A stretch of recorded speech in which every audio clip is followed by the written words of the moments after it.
Here we are again. Howdy, howdy, howdy, howdy, Snarf howdy. Talk. Episode 94. 94. That's always been a good number. 94? Yeah, I've always enjoyed that number. Really? Why is that? I don't know. Does it relate to the Chicago Bulls? No, it just has a ring to it. 94. No. 94. No.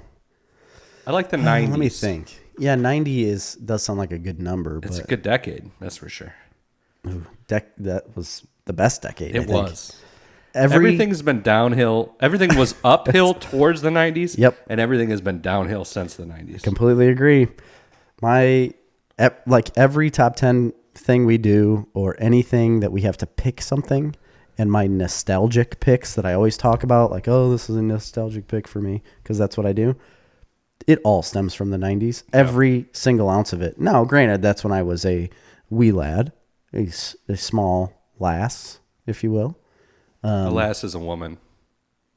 Yeah, that's fine. You can call me whatever you want. I'll go by anything. I was still small. Yeah. And I was growing up, learning things, being molded, formed into the man that I am now. You're like a puddle of clay. Just a really loose puddle of clay. Somebody had to with a lot of allergies. Add thickening agents. Multiple thickening agents and a lot of asthma medication.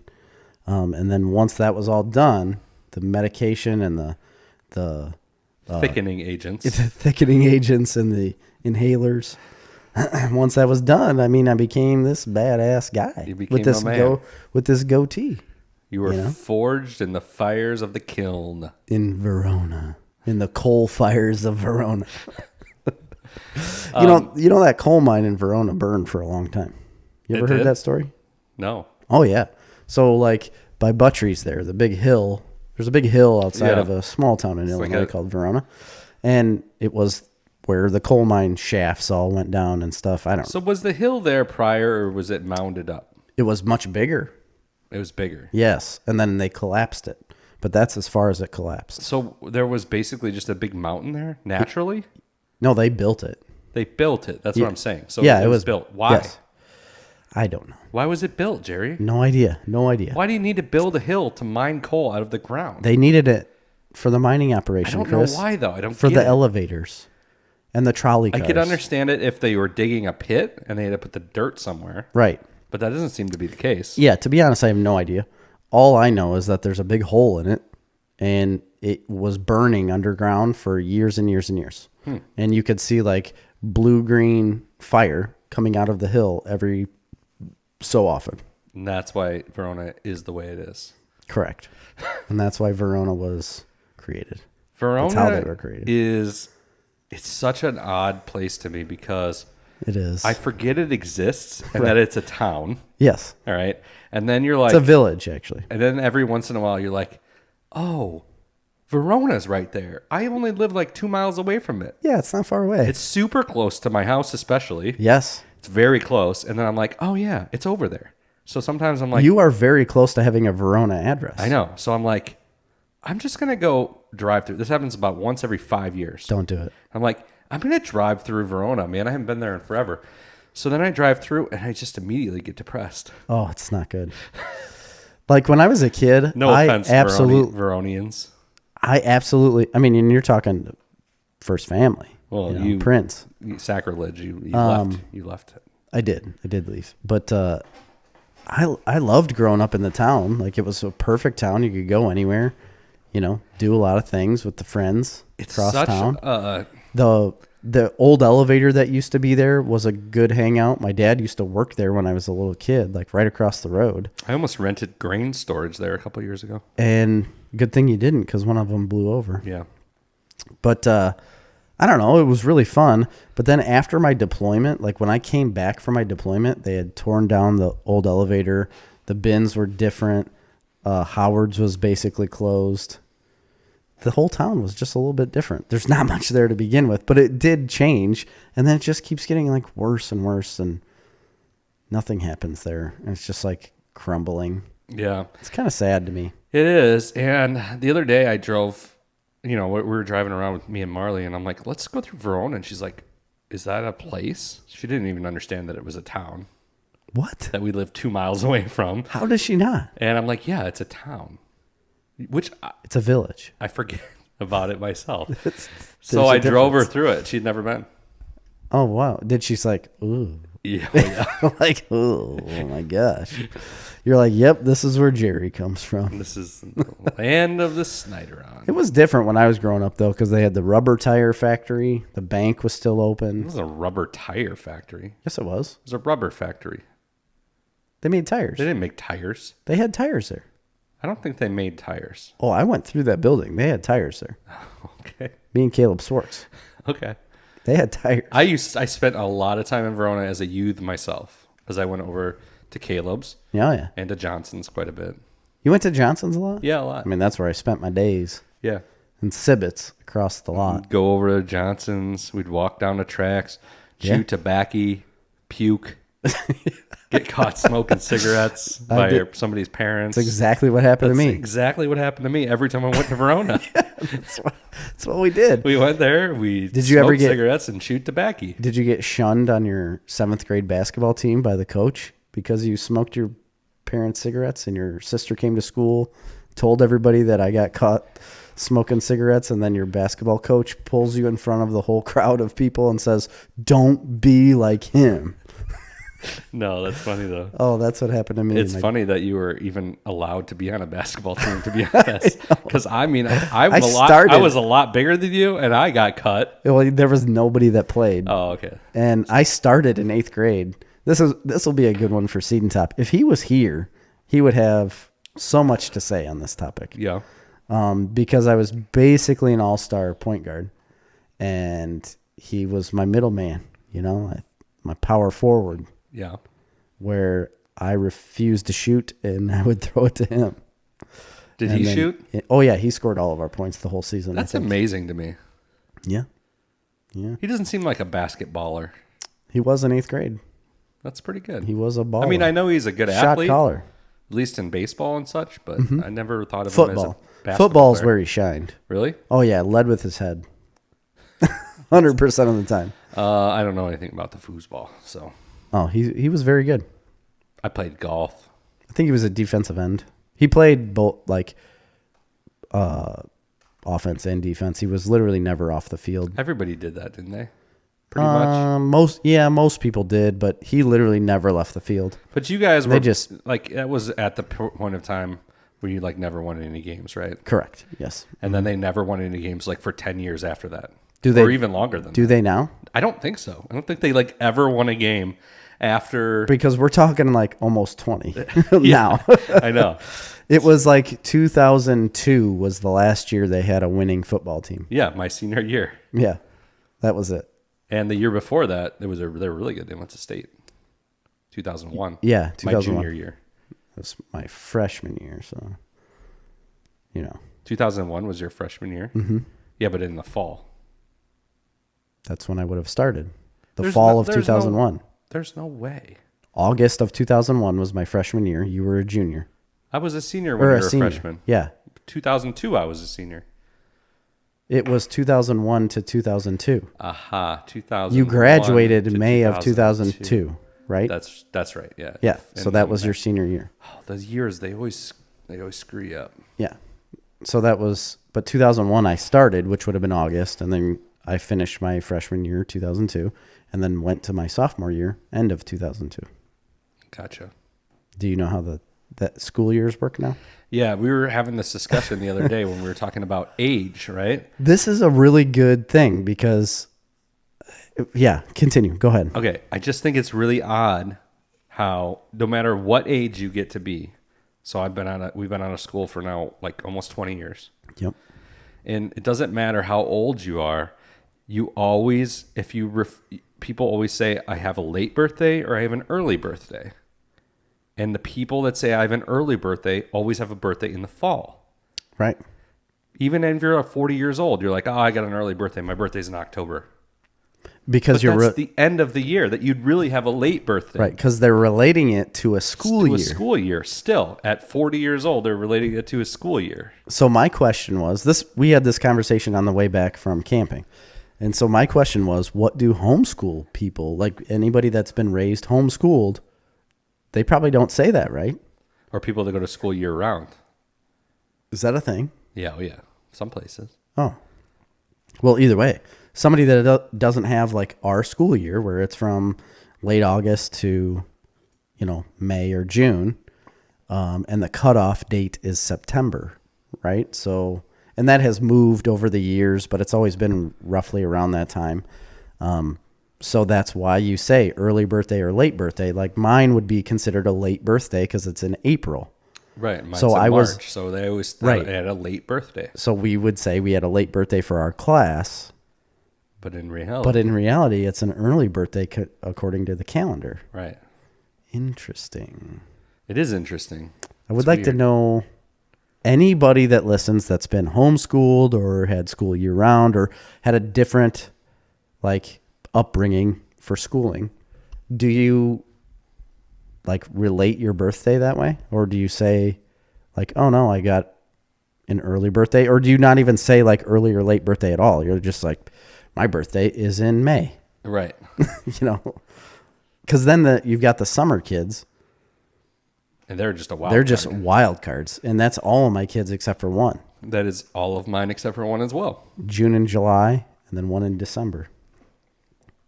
December 20th, really close to Christmas. That's a bummer, man. We were... Well, Jet, my youngest, was born on Thanksgiving Day. Right. That's crazy. Kind of a bummer. They made us a turkey dinner. Yeah, but Thanksgiving changes every year. Because Yeah. Thanksgiving's always on a Thursday, so the date changes. Right. But Christmas, the date never changes. The day does. The day does. Correct. I always think that's odd. No, That it's not certain odd. holidays are on a certain day. It just changes by one day every year. Yeah, I know. I just think it's odd that some holidays are always on a certain day of the week and some are always on a certain date. And then the one that really throws me off is Yeah, that is Easter weird. because sometimes it's in like March and sometimes it's in like Late January. April. I don't even know. Easter's a wild card. It's because it's a rabbit. I never know when it's coming. Well, can you hold a rabbit down? Like you put a rabbit in a room, is it going to stay in the same spot? Easter's no way, man. An odd holiday for me these days in my life because like when I was a kid, we celebrated Easter. Yeah. But we went to church. Correct. And I don't do that anymore. I'm like not a church going person. Right. And so it's like, should I even be celebrating it? Why not? I don't know. I'm not like a religious person. Well, you don't have to be. To celebrate Easter, it's a religious holiday. It is a religious holiday, but then you shouldn't celebrate Christmas. No, because see, Christmas was just co-opted by Christians. But really, it's like... Co-opted? How? It was originally a pagan holiday. Christmas. Was it? Yeah. Well, I didn't know that. Yeah. Let's look up the history of Christmas. Oh, great. Here we go. Histories. But no, it was originally like a pagan... okay. Though December 25th... Okay, hold on. Though December 25th is the day Christians celebrate the birth of Jesus Christ, the date itself and several of the customs we've come to associate with Christmas actually evolved from pagan traditions celebrating the winter solstice. So actually Christmas originally was a winter solstice. So is that what you festival. celebrate? The winter solstice? Yeah, that's what I celebrate now. Oh, okay. But once Christianity started overtaking everything, Yes. they basically did, because Jesus wasn't, they don't even know that when he was born. They're just like, hey, there's this really popular holiday called Christmas, and everybody goes out and gets hammered. That's what it was. It was like a drunken holiday. It was? Yeah, it was like a ridiculous holiday. Is that, and the Christians were like, hey, we don't like all of this disorder happening. Wait, so how can we try and wrangle this in? Does it involve, like, does the original story involve the Krampus? I don't know much about the Krampus. Because that's part of Christmas, I too. don't think that's like the original. Well, that's like a pagan Here's the thing. Here's the deal. The In Krampus ancient was. Rome, there was a feast called Saturnalia that celebrated the solstice. What is the solstice? It's the day that the sun starts coming back. The days start getting longer. And most of the traditions that we have that relate to Christmas relate to the solstice, which was celebrated in ancient Rome on December 25th. So Christmas predates Christianity. So when Christianity became the official religion of Rome, they were able to fix this date. There was a little discrepancy about it, but there's no question that in fact that it was celebrated in Rome as an important day with gift giving, candle lighting, and singing and decorating houses really cemented Christmas as December 25th. Christmas trees were also pagan. That Really? was a pagan thing. I never knew where they came from. Evergreen trees signaled It has nothing to do with Christianity. the return of life and light as the winter solstice meant the days were getting longer. They hung apples and little red balls on green trees. Mistletoe was started by the Druids, who believed it was an all-powerful healing item from a sacred oak tree. If you met someone in the forest, you gave them a sign of peace under the mistletoe, so people started hanging mistletoe above their doorways. That's when they started smacking lips. The mistletoe was such a powerful symbol Smacking of them paganism lips. that English churches actually banned it. Here's my question. Well, it's not really a question, but here's the issue. It's like, so if you don't celebrate Easter, which is fine, you don't have to. What's going to happen is all of your kids are going to be like, everybody's getting candy at Easter time. Well, everybody talks about I'm saying Easter. we do celebrate Easter. Yeah. I'm just saying I feel a little odd about it sometimes because it's a religious holiday. But we still do the Easter bunny thing, the Easter basket, and Yeah. candy. So what's the difference? I don't know. Just interesting. I think it's weird that you would feel weird about it when it's just like a random holiday. I don't feel weird about Christmas because Christmas it's a solstice. That's the celebration of the winter solstice. Okay. But Easter, I don't think Easter is anything other than a religious holiday. It's really not.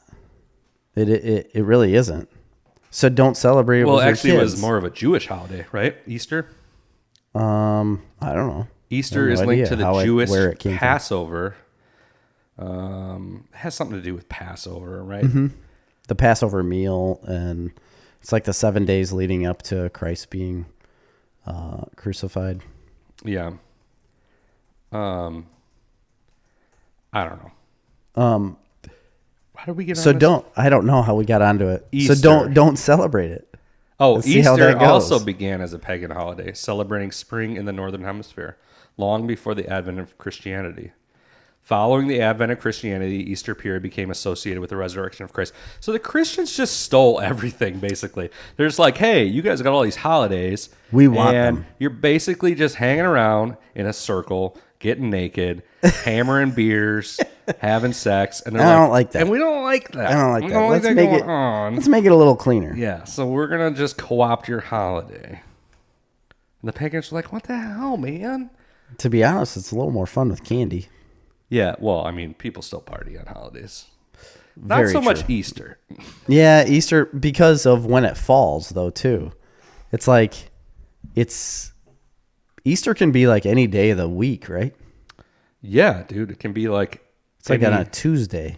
I don't know. I don't actually know. No, it's always on a Sunday. Easter Oh, Sunday. yeah, Easter Sunday. You're right. Duh. Yeah, it is always on a But Sunday. it is but then again, like, who wants to go party on a Sunday night? So I can celebrate you Easter, don't- though, because it was a celebration of You don't ever get Monday off. solstice again. Nobody ever gets Mondays off. The spring equinox is a day where the amount of dark and the amount of daylight is exactly identical. So it's the crazy. emergence from winter. Have you noticed how dark it's getting lately? Yeah, It's really sad. like my soul. I can tell. No, yeah, it is. It's sad. I don't like it getting dark so early. I mean, I like that it's getting cooler. Love that it's getting cooler. It's been like today was like a high of 65. That was ideal for me. I always run a little bit hot blooded, a little higher core temp. Blooded. Check it and see. Check it and see. I always got am. a fever of 103. Oh, it's COVID.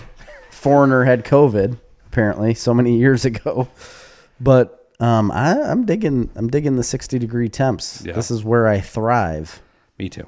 We got the windows open. I put my whole house fan on. I can't do that. What? Oh, your allergies. I cannot open windows.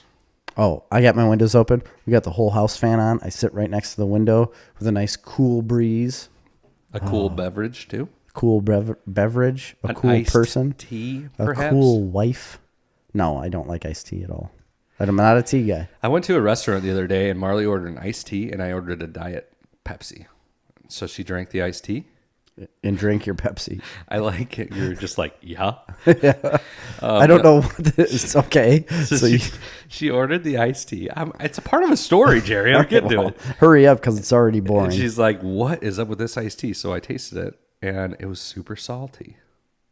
And I'm like, this is no garbage tea. So we Salty flagged her down. tea. We're like, hey, get rid of this tea. They put salt in it instead of sugar. Like, get rid of this tea. No, it was unsweetened tea. Get rid of this tea and she's like, I'll just take a Diet Pepsi. So then we drank our Diet Pepsis. Salty. I think they had salty ice. They had salt ice? I think they had salty ice. Where can I know the establishment? It was in South Wilmington. Oh, did it involve burgers? It did. It was a delicious meal. I'm sure it was. They usually do. But they got salty ice. Caution if you're going to. Well, one of them is coming to Seneca. Yeah, Seneca and Morris. Yeah.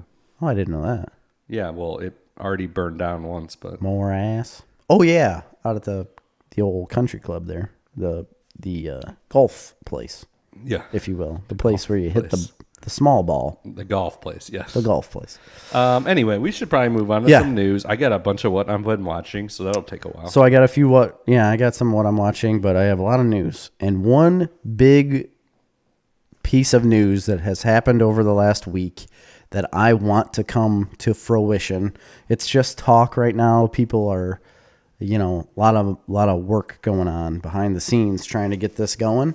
Whether it will or not, I doubt. I really doubt this is ever going to happen, but boy, do I want it to. Are you talking about the Snarf Talk poster? No, I'm talking about not at all. That is happening. Should we do an update on that real quick? All right, go ahead. All right. Snarf coloring contest. All but 2 have been delivered. Almost all the posters have been delivered. You should be getting them in the mail. They are due. I should have sent everybody an email, but I think it said like October 27th. Yeah. October 27th, you got to have a picture of your poster back to us. 6 weeks from this. I'm also thinking about just opening it back up for anybody that wants to just print off a poster and do it, because I feel like it was a bad idea to be printing and mailing all these posters. Turned out to be a huge pain in the ass. Yeah, there was a lot of work to it. And I also don't know the quality of what they're going to look like after they come out of those tubes.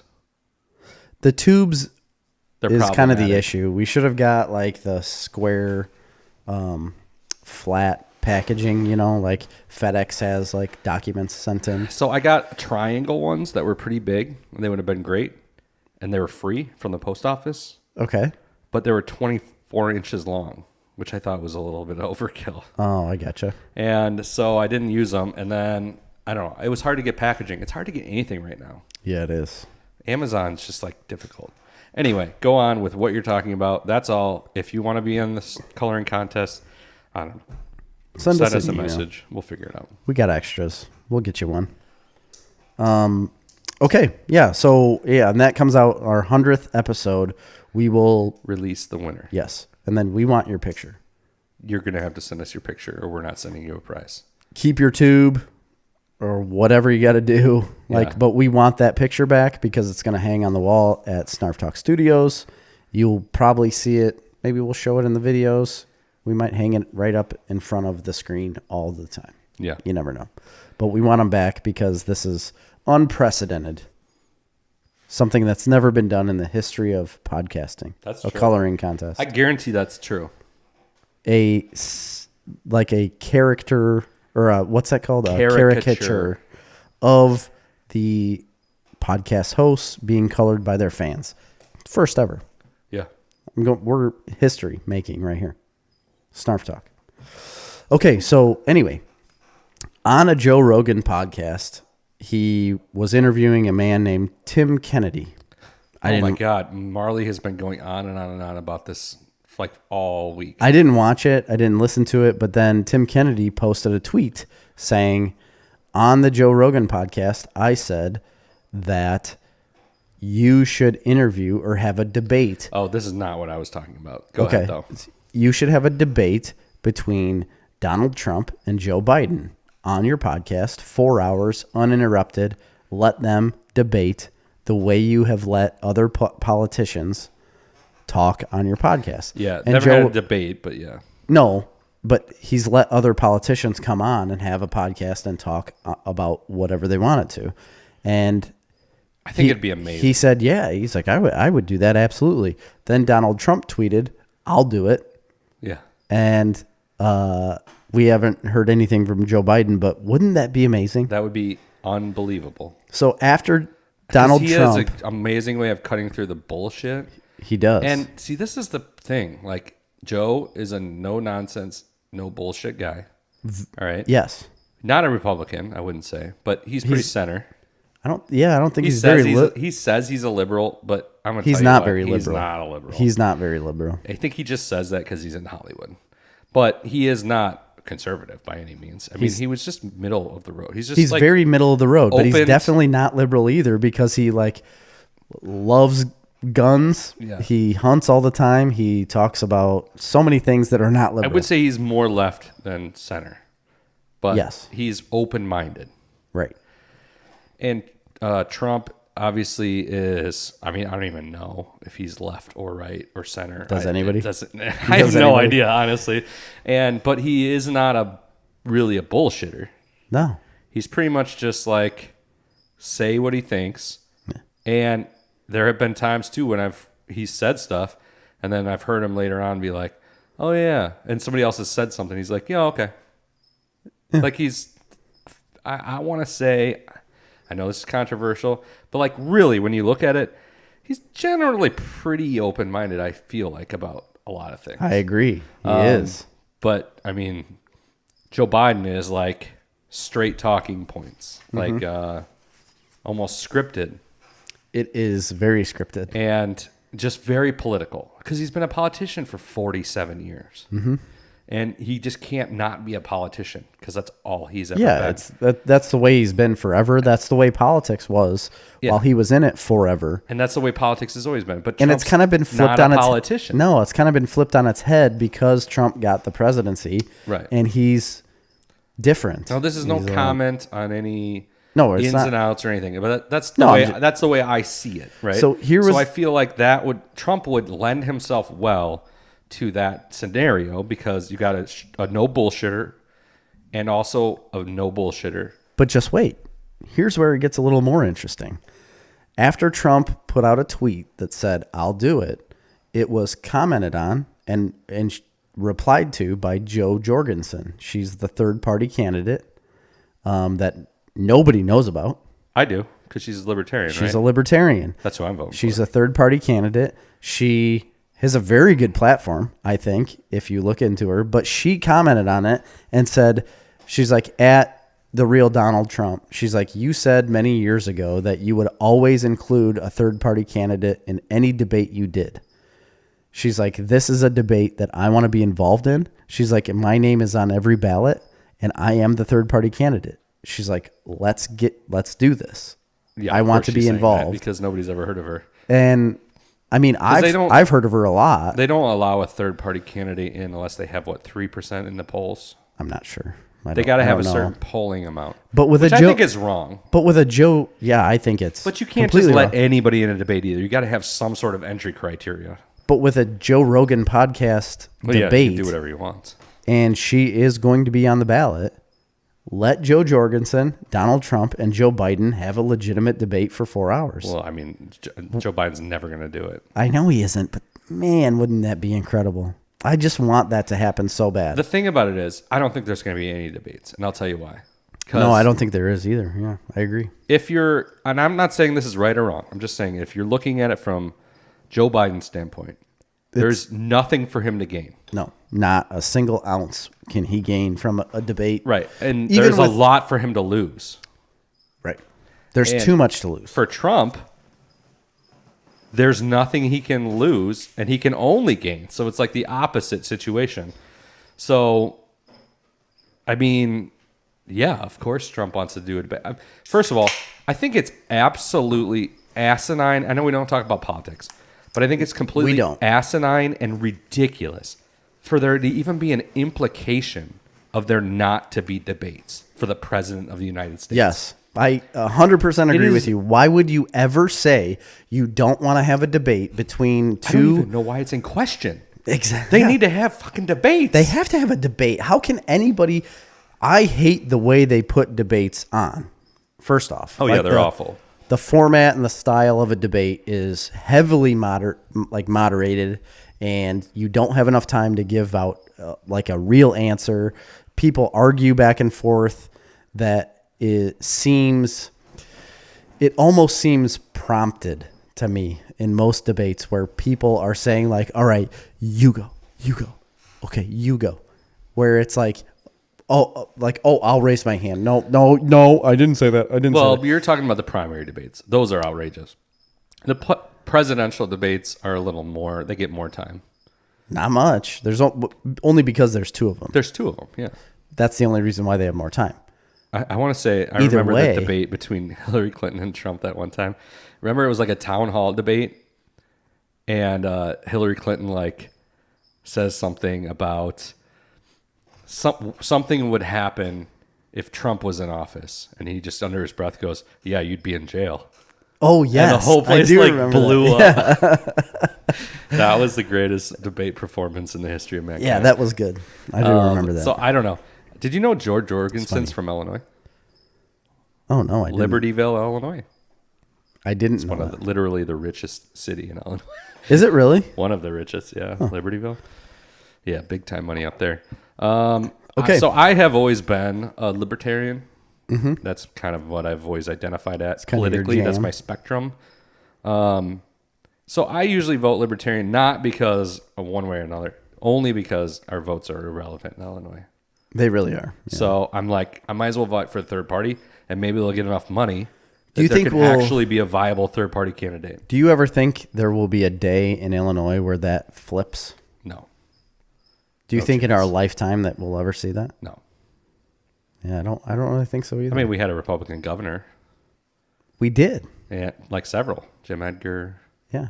Bruce Rauner. But again, Rauner wasn't really a Republican. He was just a rich person, like non-politician. Mm-hmm. So that's why he won. I mean, he was an outsider. Me and you are old cronies with Rauner. I've met him. He's been to my farm. Yeah, he's been to Brandon Road Lock. Yeah. I got pictures with him. Me too. That's what I'm saying. It's like we're cronies. So what do you think Cronies. Joe Jorgensen's, you want to know what her stance? It's because she gets no play, no airtime. No, she doesn't. Let's give her get some any. airtime. Go for it. You're a libertarian. Joe's vision for our future. You want to know what it is? Make Illinois great again. Generations of Republican and Democrat politicians have failed the people of America. Together, they have given us over $26 trillion in debt, unfunded liabilities, nonstop involvement in expensive and deadly foreign wars, skyrocketing healthcare costs, the highest imprisonment rate in the world, a broken retirement system, Terribly broken. tariffs that have destroyed markets for American farmers and raising consumer prices, energy policies driven by special interests. Big government mandates and programs created these problems. To solve them, we need to make government smaller, Jerry. Much, much smaller. Bring Listen, it down. I think a lot of people don't realize that if they really looked at it, they'd be a libertarian too. I completely agree. I love it. I think it's the right way to go. I'm on the record, man. That's my that wasn't really any stances on issues, but No, it wasn't. Here, It was she's just got like little her- swinging boxes here. Here's her stance on neutrality and peace. I want to turn America into one giant Switzerland, armed and neutral. Agree. I like that. COVID-19. We must reduce red tape and regulations so that medicine and treatments as well as testing can get to patients at all times. Disagree. It's a hoax. Healthcare. We can reduce the cost of healthcare by 75% by allowing real price competition. Sure. Okay. Social Security. As president, I would work to implement a solution like Cato's 6.2 solution. Don't know what that Cato means. Kalin. Yeah, that's who they're referring That's to. what it is. Which, I'm friends with. yeah, we're very good friends with them. Jerry once challenged him to an arm wrestling contest. I did. He got real sick of me He real didn't quick. like that. He got real sick of me real quick. But hopefully he remembers us the next time we go there. Let's see. Environment. I will work to remove government barriers to replacing coal and oil power plants. Okay. All right. I'm for nuclear energy. Nuclear energy is where it is. Save Dresden and save Byron. Government spending. As president, I will use my constitutional authority to block any new borrowing. Trade and immigration. The freedom to trade and travel are fundamental to human liberty. Okay. There's so much more. Yeah, there's a My lot. main things are we do put too many people in prison. Oh, yeah. Drug laws are out of control, which they're changing, but taxes are too damn high, especially property taxes. But The rent I is know, too damn high. I know that's not a federal government issue, but whatever. They should raise the Social Security age. If they're having a problem with Social Security, they should raise the age of eligibility. That's the end of that. Fixed it. Yes. Healthcare. I mean, I don't know what the answer to healthcare is. Sometimes I think Universal. Sometimes I think that's the way to go. But sometimes I think more government involvement's bad. It is bad. But they also can negotiate prices better. But The biggest problem is with big pharma. All the pharmacy companies. Yes. Is it a big problem? Because they've given us like so much better healthcare over the last 20, 30 years. I agree they have. All but of the that innovation also, in healthcare is driven from the United States because of our profit system.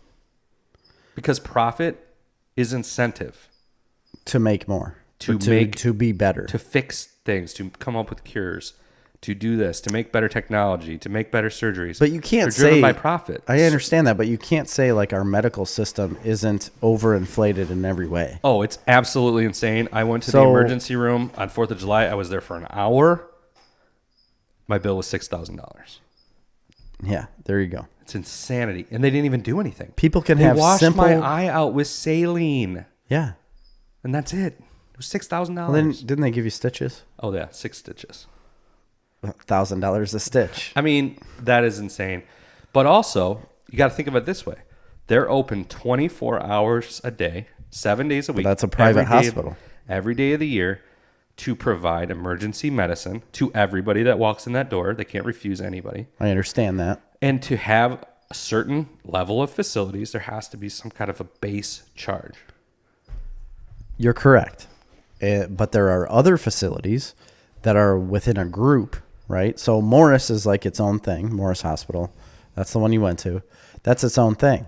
But then you have like, Amina St. Joe's, right? So Amina is like a healthcare group that has a bunch of hospitals involved with it. So they can charge more money. They'll charge you more money. yeah. I don't know what the answer is. There's no like base. It's just whatever they feel like I they only need have to one charge opinion on healthcare, and that's that I think that it's ridiculous that we've gotten to this system where it's on employers to be providing health insurance for their employees. I think that disincentivizes people to understand about healthcare costs, to understand what it costs. you. No, it's like it's almost like a monopoly because you're forced to go there. So it's like, well, if you're coming here, we're just going to charge you whatever we want. That's what it seems like for most people because small procedures cost so much money. And it's not because the instruments cost a lot of money or like what they have is costing the doctor a lot of money. No, it doesn't. It's not really costing him much at all besides his time. And then it's just like, well, I was in here for 5 minutes to see you. That'll be $55,000. Yeah, I know. It When I doesn't had my make heart sense. procedure, it was $120,000, Right. and it was an outpatient procedure. Exactly. I mean, that's insane. But I don't know what my health insurance company actually paid them. I'm sure they didn't pay them $120,000. No, and that's the difference. I don't know what insurance does. My point in it, though, is regardless of that, I don't like this whole system we have of employment-based healthcare. I think it divorces people's responsibilities for understanding the impacts of healthcare when they have their work provided to them. They don't see it come out of their pay. They don't see their hours reduced because of it. They don't see any of that. I think it's hard for people to transfer jobs because they're afraid of losing their insurance. They don't want to go here. They don't want to go there. I don't like this extended adolescence that we've given people by saying, okay, you're now done with high school. You're done with college. Now you're moving out of your parents' house. Now you're moving into a job where they're going to take care of you. They're going to be your mom and dad. They're going to give you your insurance. They're going to pay for this. They're going to pay for that. You don't have to think about it. We'll take care of your retirement. You don't worry about it. I No, can't- grow the fuck up. Worry about your health care. Be in charge of your own destiny. Right. Take care of your own retirement. Like, you don't have to. I don't like this system where, and maybe it's just because I run a business and I am an employer. That's what I was going to bring up. up. It's so obnoxious that we have to treat everybody like they're children. Force people to deal with that shit on their own. I'm an employer. I should deal with giving you money in exchange for labor. Right. Okay. But don't you think that would, in today's day and age, that would inflate the amount of money you have to pay somebody to get that stuff, because it does cost you money in order to pay for their insurance. And it, like, per person, it costs you X amount of dollars to have how much money one person to work for you. You want to know what's insane about it? So if I give my employees health care through a company employment policy, so I go to Blue Cross and I say, I'm going to set up an employment policy for my employees. Mm-hmm. I will pay either in their entire premium or a fraction of their premium, and the rest they'll pay through deduction of their check. There's no ability for me or them to get a government subsidy for that insurance. right. So if they were to go to the healthcare marketplace as an individual and go in there and say, as an individual, I make $50,000 a year. I'm going into the marketplace, and here are the plans I can choose from. Okay, this plan costs $1,000, but you're going to get a $750 government subsidy. So you're going to pay $250 a month. Mm-hmm. All right, that's what that person would pay out of pocket for that insurance policy. That same policy, if I provide it to my employee, regardless if the employee still also makes the same amount of money, I have to pay the full $1,000 for that employee. Really? Yes, to get that policy. It's just, it doesn't make any sense. It's a ridiculous system. That's why I know. I'm, people say all the time, especially as a libertarian, it'd be like you should be against universal health care. But really, when I think about it as an employer, Yeah. the government covering everybody, at least to a certain extent, for their insurance, and divorcing responsibility of employers and businesses to provide insurance for all these people, that's not a bad thing from that perspective. What I think the answer is somewhere in the middle. So like universal health care. Why can't we just provide everybody with universal catastrophic policies? So why can't we give everybody a $6,000 deductible insurance policy? Yes. So everybody's got insurance. They get a $6,000 deductible and an HSA, a health savings account. Mm-hmm. Okay. So worst case scenario, something terrible happens. You're out $6,000. Yes. And you're paying that to the hospital on a payment plan. All right. Best case scenario, you have an HSA, which you can store money in. Every year you can put $3,500 a person in. You can invest it tax-free. Yep. And you can take it as your retirement if you never use it. It's a great thing, health savings account. And if you want better coverage than that, you can buy up. If you want a $2,500 deductible, you make up the difference. Right. That's what we should do. Why can't we do that? I don't. Or make it a $10,000 deductible. To be honest, there's no reason why you can't do that.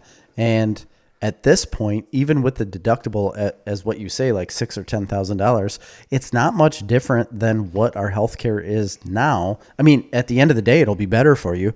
But for payment wise, if somebody says, well, I can't afford a $6,000 deductible. Well, no, but you can't also afford to not have insurance, and you can't also afford to pay for the majority of procedures that happen.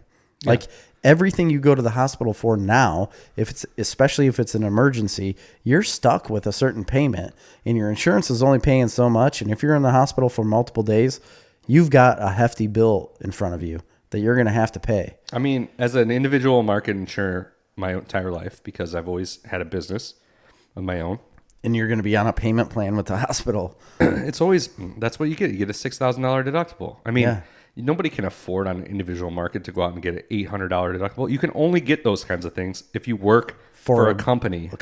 A large company, yeah. So it's not the worst thing in the world, because there's good things about a high deductible, right? One of the good things is you qualify for an HSA, and I think they're an awesome thing. The other thing is you make better decisions about when you need to be going to the doctor. Do you really need to go to the emergency room? Yeah. Okay. This could also help our problem with antibiotics. Yeah. Well, that's People the other that go to the doctor for just anything that you think you're sick with, even though it could just be like seasonal allergies. And then there's certain doctors that kind of pander to that and say like, here's an antibiotic, whatever. Here, go away. And you get an antibiotic for something that is non-existent. And then like we have this big issue with antibiotics becoming like they don't work. They're not working because so many people take them for things that aren't in their body. And then you get like diseases get immune to it because you're getting prescribed the exact same antibiotic over and over again. And they're not doing anything. So then they have to create new antibiotics to try to fight this thing that is resistant to the original drug. And it's a big issue. And doctors have been like sued over giving out antibiotics to people that don't need it. And to be honest, like my mom is one of them. She'll go to the doctor for anything all the time. She can call them on the phone and say, I think I have a sinus infection. And they're like, all right, your prescription's at Walmart. Go pick it up. And she'll get an antibiotic. Like, Mom, you're not sick. Like, there's nothing wrong with you. Why are you getting an antibiotic? Well, it's October. I always get sick in October. What? What? You're not sick. Yeah. Like if I have a cough or if Amy starts sneezing or something, she'll be like, oh, she better get an antibiotic for that. And then Amy just blows up. She's like, there's nothing wrong with me. I might have a cold or I might have a virus. They don't treat viruses. Right. Like I don't need to go to the doctor. I don't know. You might want to get an antibiotic. It's just unbelievable because there's two extremes. Yeah. In my life. And I don't know. It's just the whole healthcare thing it's a problem. So Joe Rogan was going to hopefully have a debate between I can't believe we just talked about politics like that. People are going to be mad about things. I don't care. You talked all about it. I've got more news. Okay. Can I move on? Sure. Are you sure? Oh, there is one real quick thing about Joe Rogan because Marley has been going on and on and on about this episode she listened to. It was Tom O'Neill. Did you listen to that one? I did not. No. It was the whole one about Charles Manson and how he was a CIA operative and he was part of the experiments. The CIA did these experiments. Wait. Charles Manson was or the O'Neill guy was? No, Charles Manson. Okay, so Tom O'Neill wrote this book called Chaos, Charles Manson, the CIA, and the Secret History of the 60s. He was on there. It's very interesting. You need to listen to it. Yeah, I do. That intrigues me big time. So he did this whole... he's been researching for 25 years, and he's an investigative journalist of some renown. Okay. So he's not like some complete idiot. And I don't expect some complete idiot to be on the Joe Rogan show. Well, so anyway, he researched this whole life of Charles Manson. He kept coming back to the fact that Charles Manson, who was like a career criminal from his childhood, would never stay in jail. He kept getting released from jail. And it all kind of came back and coincided with this whole thing that the CIA did in the Korean War. It started in the Korean War when they started using LSD to give to prisoners and prisoners of war as an interrogation method. And they started doing human experimentation on prisoners, essentially. This is well noted. Okay. People went to jail over it. I mean, It was a thing that happened through the 50s and 60s. The CIA, the military, and our government used human guinea pigs to give... Best time of our lives. Yeah, all kinds of stuff. So, and then they started doing, the CIA and other organizations started doing that same thing in the United States to people. They did it on college campuses. Yeah. They did it all over. They gave people LSD. They tortured people. Wow. They did all kinds of crazy things. I can't remember the name of the program. It's well documented. You can read about it.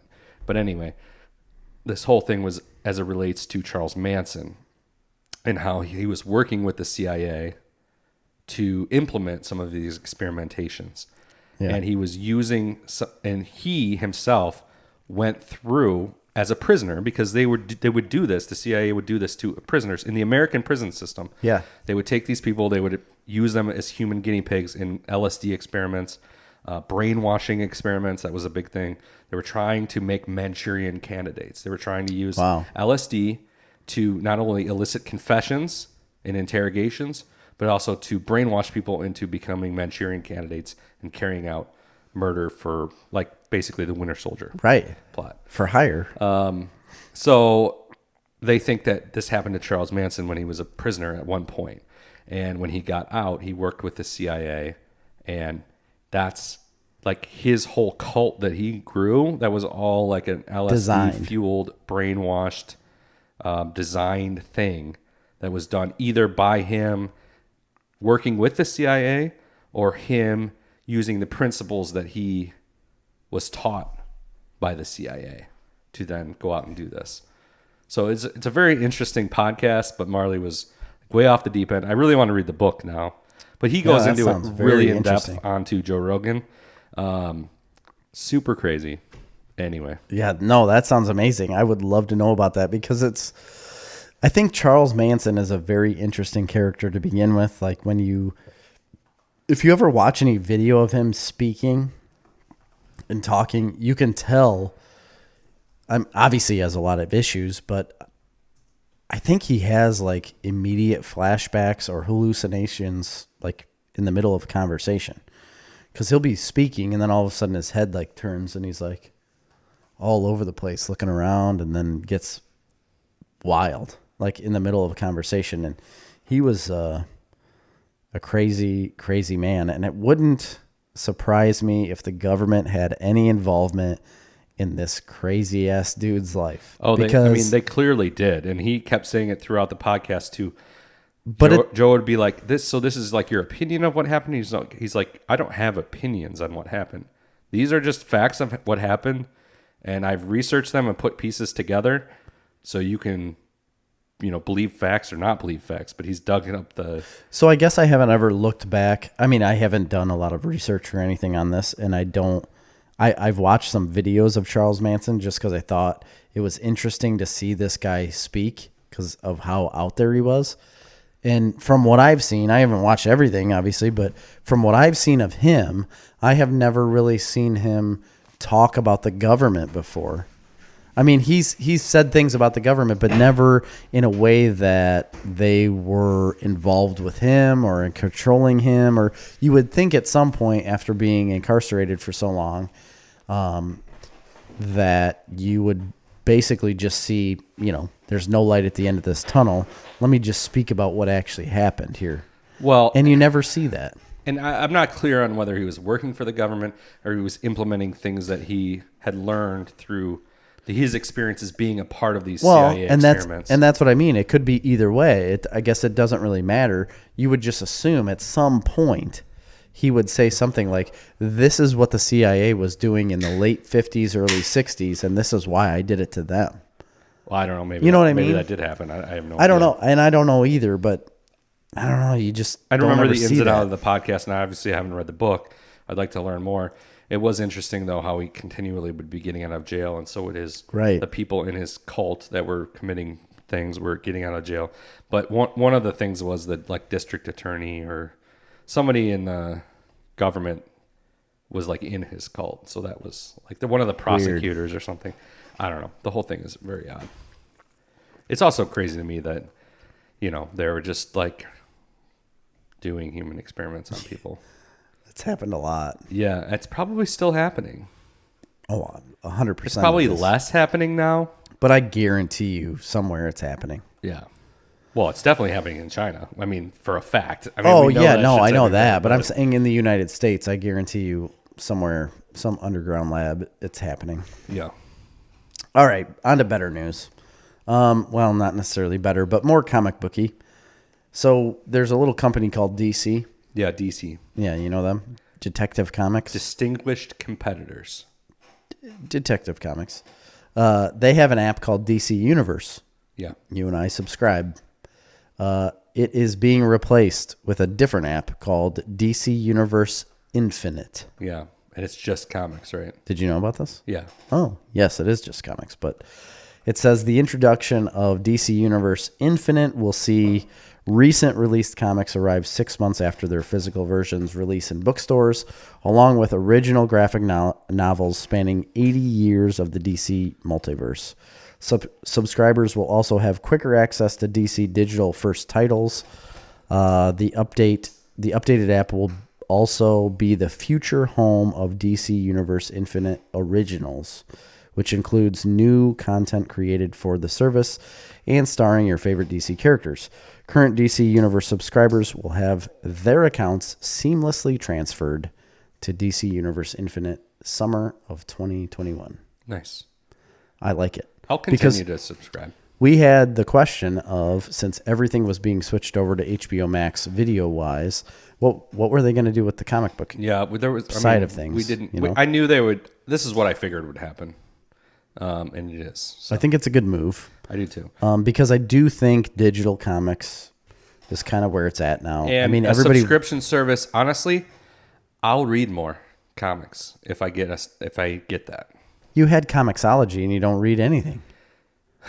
Yeah, This is only DC. I know, but I wasn't. You're a Marvel guy. I wasn't happy with Comixology at all. Why? I didn't like how they'd give you like 2 or 3 issues, and then you'd have to pay for more. Well, that's the unlimited version. But DC, that's not what they're doing. I'd rather have it the way they're doing it, where I can just you pay for a subscription and get all of the comic books. Granted, I know they're 6 months late, but that's fine with me. Yeah, but this is, I mean, you have to understand what Comixology is. That's like an online comic book store, right? Yeah. So, and then they tried to transition into a subscription service. Yeah, but I don't think they did a good job at it. I didn't like it. Yeah. I don't know. I don't necessarily agree with the subscription part where they only give you, like the unlimited part where they only give you 2 to 3 books in the run. But I do like Comixology as a digital platform for comics because you can buy them just like you do at a brick and mortar store for the same amount of money or cheaper. Yeah, but I want a subscription service. I'd rather pay $8 a month and have a bunch of, not have to worry about buying individual issues. I would read more. Yeah, I don't have a problem. Otherwise, you're paying $2.99 per issue, and you're like, do I really want to pay $2.99 right or now more to read Superman or something? No, but if I'm paying $10 a month. So this is where I agree with like the 6 months later thing is because on Comixology, like 6 months later, they'll have a collected trade and you can buy it for $15. Right, which I would normally do. That's and that's always what I do. I do subscribe to, or I did subscribe to certain comic books for each issue.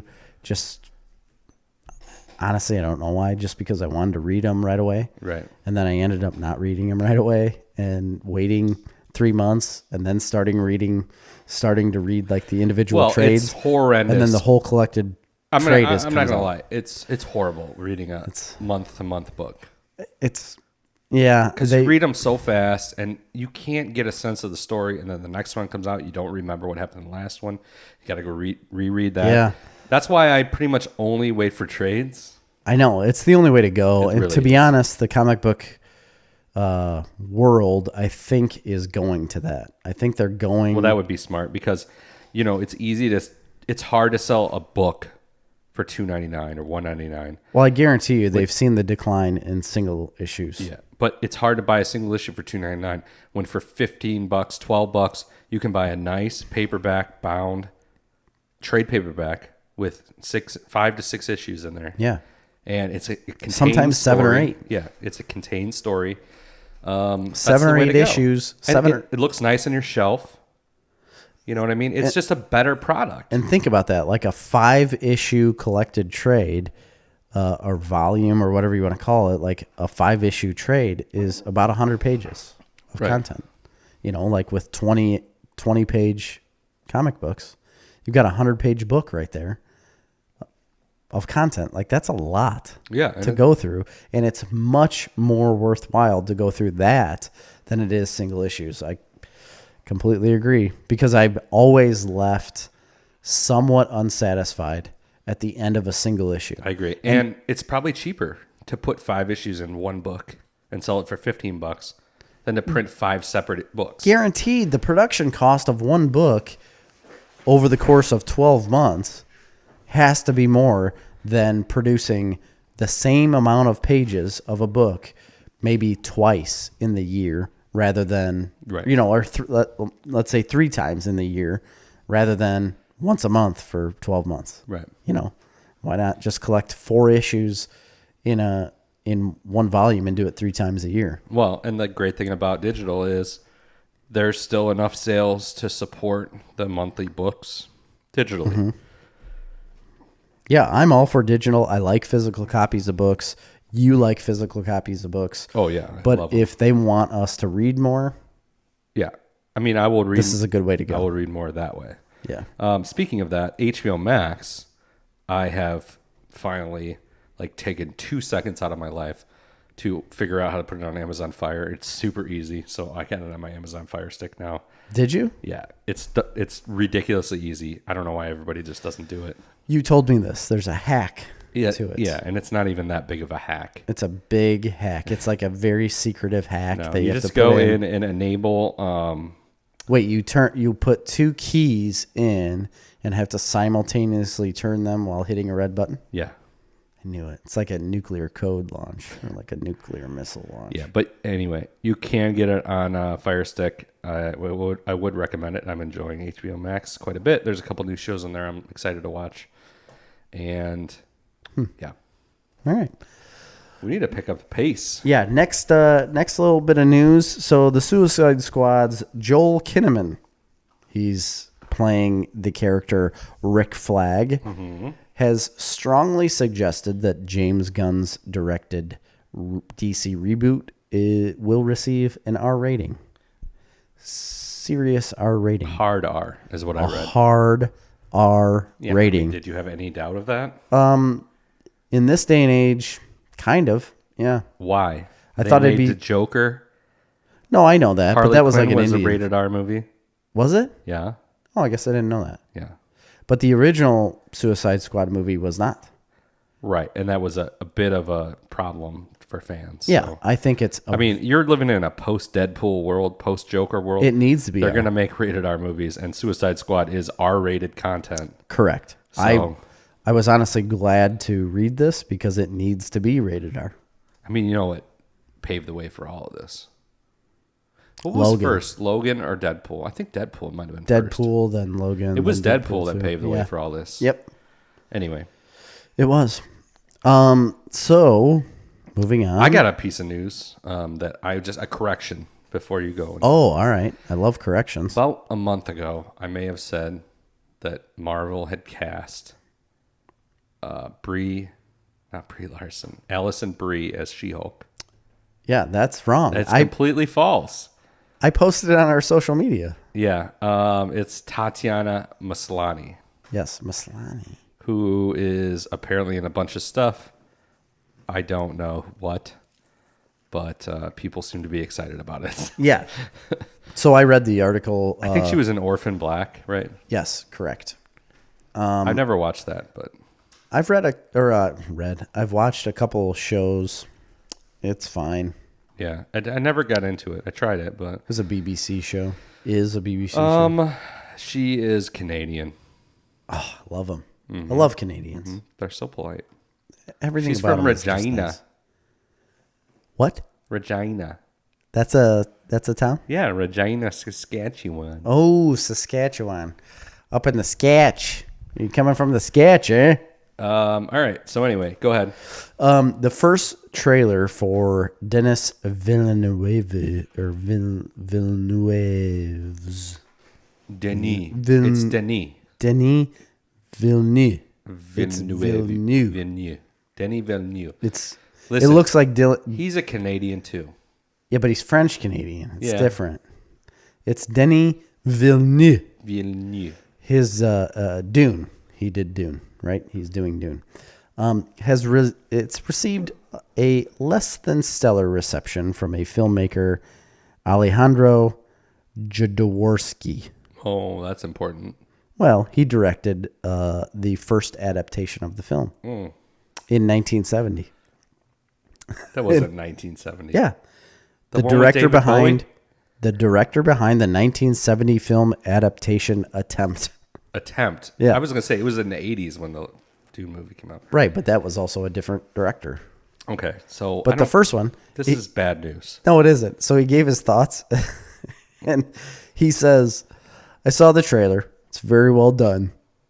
He's like, "We can see that it's an industrial cinema, that there's a lot of money, and that it was very expensive." It's true. But he's like, "But if it was very expensive, it must pay in proportion, and that is the problem. There's no surprises. The form is identical to what is done everywhere. The lighting, the acting, everything is predictable. In the end, everything's predictable in the end." Probably true, but what are you going to do? It's based off a book. Right. But he's talking about the cinematography. Yeah. Well, Yeah, I mean, that's a big, but they all look the same. they do look the same, but you also have to understand, like, this is Dune. It is big budget. You could clearly see that. Like, get out of here with that. Get out of here. Get out of Get here. out of here. Like, I didn't you're think I just thought like he a kind of looked like a Christian Bale. You're like Or a not Christian spoil Bale. sport. Who's the guy that directed Christian Bale as Batman? Christopher Nolan. Christopher It kind of looks like a Nolan. Christopher Nolan movie to me. It did.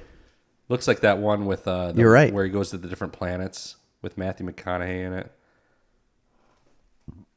I don't know. There's a Christopher Nolan movie. Oh, he doesn't go to different planets. He goes like in that library. A library? Mm-hmm. I don't know.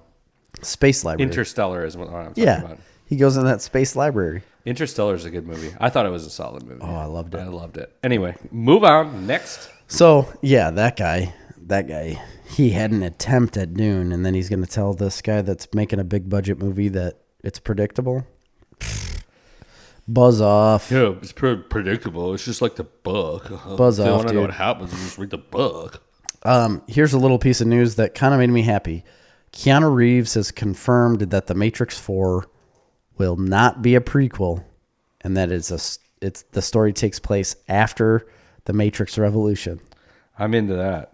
I kind of am too. I'm into that. I'm not a big fan of The Matrix Revolutions movie in 2003. I was a big fan of every Matrix movie plus the Animatrix movies.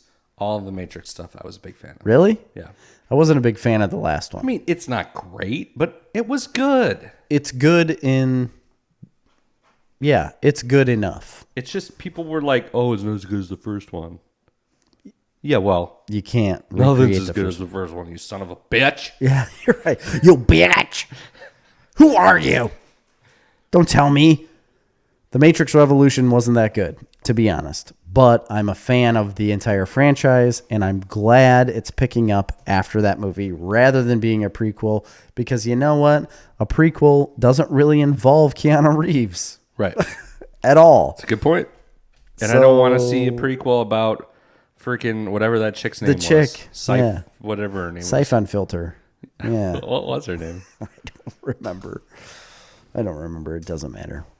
Mulan apparently has done very well with Disney Plus. Oh, really? I have not been up to date with this. So Disney doesn't like to give out numbers, right? Just the same as Netflix doesn't like to give out Trinity, numbers. by the way. Trinity. Trinity. I knew that. Siphon filter. Trinity and Tobago, man. Oh, I get it. Trinity. No. Trinidad. I got it. Oh, all right. I just got it. Go ahead.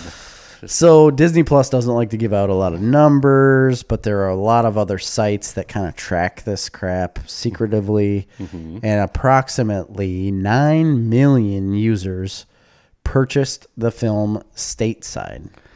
9 million times 30 equals Yeah. So what is 9 million times 30?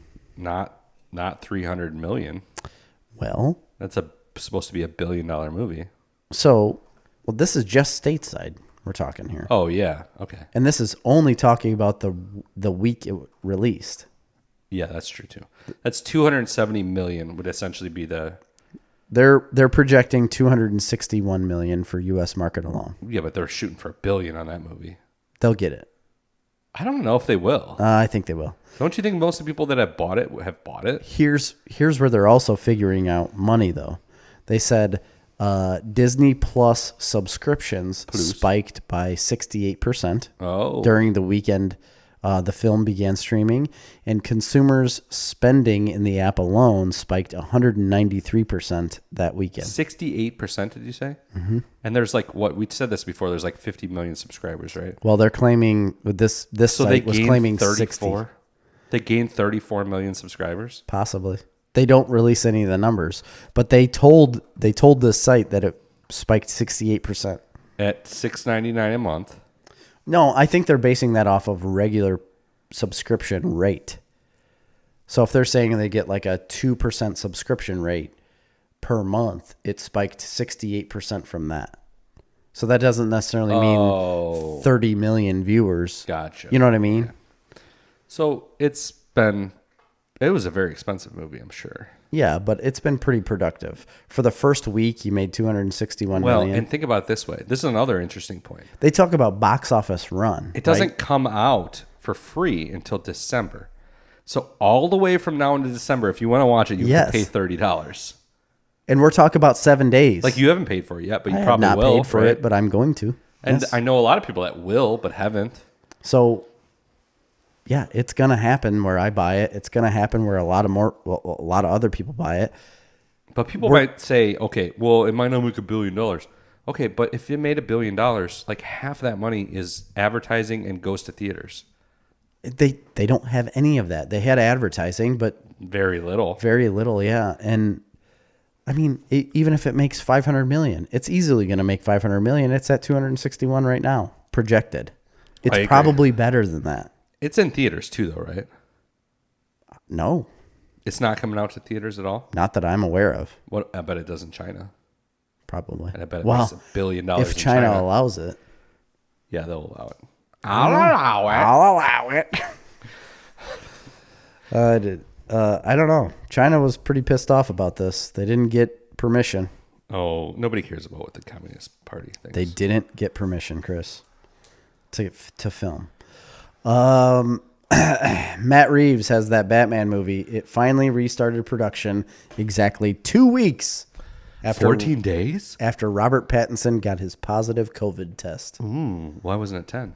I don't know, because they're in a different country, I guess. I don't know. 14 days. There's been no actual report that Pattinson is back on set, but they are filming again. Yeah. So that's good news, because I kind of want this movie to happen, and I kind of want it around in my life. I kind of want it up in my shit. It's too bad it got delayed from the COVID. Let's see here. Last bit of news.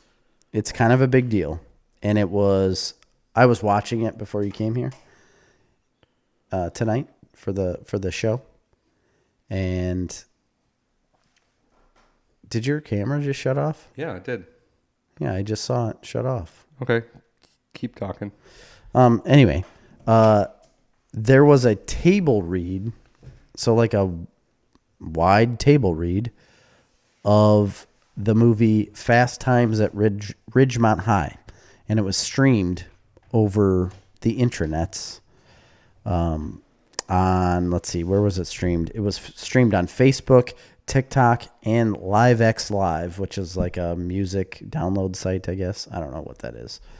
But you can also watch it, like the 1 hour collection of scenes, free online on Facebook Live. You can watch it anytime you want. But they had this table read, and they had Sean Penn was involved, obviously. Spicoli? He didn't play Spicoli, though, in the table read. Oh, just wait. Brad Pitt, Jennifer Aniston, they had their first reunion basically during this. So Brad Pitt and Jennifer Aniston were involved. They said it got awkward. It didn't get awkward. Julia Roberts, Matthew McConaughey, John Legend, Shia LaBeouf. These people were not in the movie originally. No, none of them were. Okay. Jimmy Kimmel. I do not like that John Legend guy. Henry Golding, I don't know who he is, and Ray Liotta. I tell you what, Ray Liotta does not look good. No, he does not. He's rough looking. I mean, real bad. He smokes a lot of cigarettes. He does a lot of things, because he did not look decent. But I tell you what, I have an unhealthy obsession with TikTok. I know that sounds weird, but I tell you what, really good content is being put out on TikTok. It's hilarious. and I enjoy every moment that I'm on there. And I saw a lot of videos of this on TikTok. So then I looked into it, and Shia LaBeouf did an incredible job as Spicoli. He kind of went like method. It looked like he was kind of messed up. Like, I don't know if he was doing drugs or if he was drunk or what, but watching him do a table read as Spicoli, he was like in and out of vehicles. He was in his house. He was walking around. It was very enjoyable and honestly super fun because you could see all of the other people involved because it was like a WebEx meeting or like a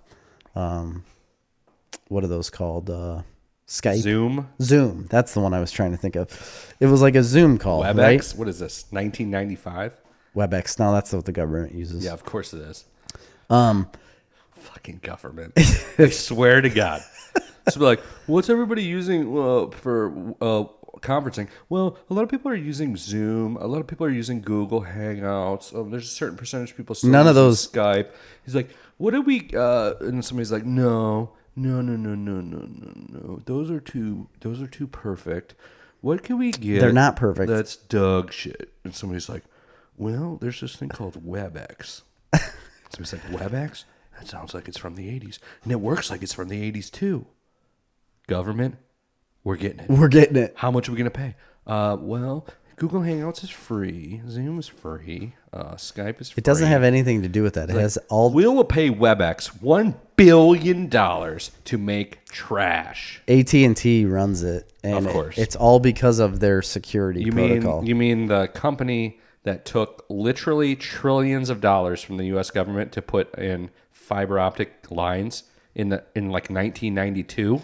Oh, we still don't have fiber and then optic never lines. installed 1 foot of fiber optic from the $1 trillion that they got from the taxpayers. Well, that's up to them. Anyway, that's what we use. It's because of their security protocol. Whatever. That's Go why. on. I don't care. It was hilarious. It is super fun to watch Shia LaBeouf do Spicoli, and it's because Sean Penn is cracking up the whole time, and all of them are laughing about it. It was pretty cool. Yeah. And I like Shia LaBeouf. He was weird for a while, but he's making some good stuff now. He's coming back. I want to watch that Honey Boy movie, and I want to watch that other one that he's in that looks really good, too. I started Honey Boy. I watched like an hour of it. There's an even better one that... Honey Boy's really good. There's another one, though, where he plays it. He won an award. He plays it with like a handicapped actor. That's Honey Boy. Okay, there's another one, though. No, that's the one with the Down syndrome actor. Okay, but there's another movie that he's in. With another handicapped kid? Yes, no. That won some awards recently. Okay. And I'm Peanut Butter Falcon. Yes. Yes, that's what it was. Peanut Butter Falcon. He created that with another kid. Yes. Another handicapped kid? No, another guy, I guess I should say. Another handicapable kid? Yes, that's what I was going for. What's that guy's name? I never can remember people's names on this show. Yeah, you need to stop. It's so bad. You know the guy, Andy. Morgan Freeman? Morgan Freeman. That guy, yeah. He's the narrator for this. So he does all of the like intro stuff. He's talking like, about the next scene when they do a table read. Like, dude, Peanut Butter Falcon's the one with the Down syndrome kid. Not Honey Boy. Well, I was watching Honey Boy the other day, and it had a Down syndrome. Peanut Butter Falcon is an adventure story set in the world of modern Mark Twain that begins when Zach, 22, a young man with Down syndrome, runs away from the nursing home. Oh, no, that's the one I watched. Nope, that's the one I watched because I saw him run away from the nursing home and get involved. Yeah, all right. So I watched Peanut Butter Falcon. So I guess I should watch Honey Boy, huh? It's an Amazon original, I think. Honey Boy. Really? Yeah. What's it even about? It's about, okay, let me look it up. Honey Boy is a story about a boy made of honey. So, like a modern day Winnie the Pooh. A modern day Winnie the Pooh with Shia LaBeouf playing the Pooh. Oh, Piglet. Oh, bother. Oh, bother. I'm going to tell you, though. A young actor's stormy childhood and early adult years as he struggles to reconcile with his father and deal with his mental health. That's the one about a child actor who's now grown up. Oh, like Shia LaBeouf? Like Shia LaBeouf. Buff? Written screenplay by Shia LaBeouf based on his own life experience. Oh. That's why he went insane Yeah, he did. for a little bit. He got real, like, political activist for a minute, didn't he? I don't know. Like He some was sort of doing- activist? No, he was doing like he kept doing a bunch of weird things and then saying it was like performance art. Performance art, yeah. But it was like him pissing on buildings Yeah. and breaking windows. Like him and standing chanting standing outside. on top of like a building and then just like peeing his pants. Yeah, like dumb stuff. Yeah. He literally stood in front of a camera, like this live video feed camera, just chanting the same thing. For like days, he stood outside and then got arrested. Yeah. Well, Really strange. let's move on. That was my last news Oh, piece. okay. That's all I had. You should check it out. I'm going to finish watching it because it looked really fun. Okay, well I got a bunch of what I've been watching. Do you And watch things? I have been watching things. I do have a couple articles that we could talk about if we get more time, but I think we should do what we're watching first. Okay. And then if we have more time, we can talk about 90s comic book movies that deserve more love. Or 10 I would do comic that. book movies that everyone tried to copy. I want to do the more love one. Okay. But first, I want to talk about some stuff I've been watching because there's a lot. Okay. All right. I'm going to Are start. we going to go every other? How many? Yeah, Yeah, we'll do every other. I got 6. I got 4. Okay. Number 1, we'll talk about off the top of the bat because we've both been watching it and it's still going on, so we're not going to talk about it a ton. Okay. The Boys. The Boys. Yeah, I'll take that off my list. The Boys is insane. It's absolutely the most ridiculous thing I tell you I've what, ever seen in my entire life. Christopher Henderson, Floyd Mayweather, Hartford. This show pushes every limit that you think you can push Yeah. on a TV show. I And love it. It is so good. You know what? 2 things. I'm loving season 2 better than season 1 100%. a lot. I'm also loving the week-to-week thing. I know it's getting tons of hate. No, I like it too. It makes it better. So my issue with the first season was that some plot lines and sometimes it would get slow and certain plot lines would drag on and drag it down. But when you watch it week to week, you don't have the feel same that. problem. You don't feel that. Because this last episode, episode 5, it did kind of drag on. It was a little slow. I didn't think it was too slow. It isn't slow because you were only watching one episode a week. But if you were watching it in a stretch, yeah, that would be a slow episode. slow. So it was a good episode. You were a little more jazzed about it than I was, but I liked it a lot. I just loved seeing what's the Black Death guy? Black Noir, Black Noir. that was cool. That I was a cool love seeing him getting blown up and burn up and scene. So do you know much about the not comics? I don't. Like, do you know the history of Stormfront? No. Okay. You do? Well, I don't know what they're doing in this show, but in the comics, she's a Nazi.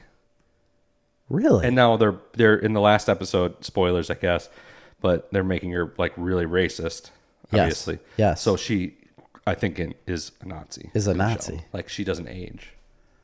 Interesting. So she was a Nazi, then she came to the U.S., and she became Liberty, which I don't think that happened in the comics. And now she's Stormfront. You don't think that happened in the comics? I don't think so. There's a lot of diverging from the comics. I've never read the comics. I haven't either. Anyway, I've had people ask me about stuff to watch, and I just tell people, I'm like, I don't know what to tell you other than it's the most fucked up thing that's ever existed. I don't know how to explain it. Like, if you enjoy superhero stuff, that's fine. But this is not that. superheroes are involved. Yeah, but it's and not that. it stems around them, and they have superhuman ability, which is the majority of what goes on in the show. But It's irrelevant to the show almost. It's like it's an afterthought to well, not the really. show. I mean, Okay, it's for not the irrelevant. ridiculous things that happen. I mean, No, correct. But that's not like it's not a. I wouldn't consider it like a superhero. It's almost like a. no, it's 100% based around all of these superheroes. It's Yeah, I just guess. how fucked up they are in their own lives. Like, these aren't good people. They are known as the seven, like the seven best superheroes. Well, they're not all bad people. No, but they're all fucked up in their own way. Like, something's wrong. Starlight, she's pretty normal. She is kind of normal, but she's a liar. All right. So I'm really glad that this season isn't based around him and her. Yeah, to the most part. I agree. You know, that was a big issue with the first They season. touch on it a little bit, but they don't. Huey is getting annoying to me. Yeah, they don't like I just zone want in on more Huey. Butcher, more mother's milk. And I think want that's to drink the milk from the teat. Well, you and Homelander both, because he has like an orgasmic experience over breast milk. What is not? I'm not getting enough of this So messed season up. versus last season is Frenchie, the best character in He's the show. very good. And he's barely in this season. I feel like He just keeps following around the. Kimiko. Is that her name? Kimiko?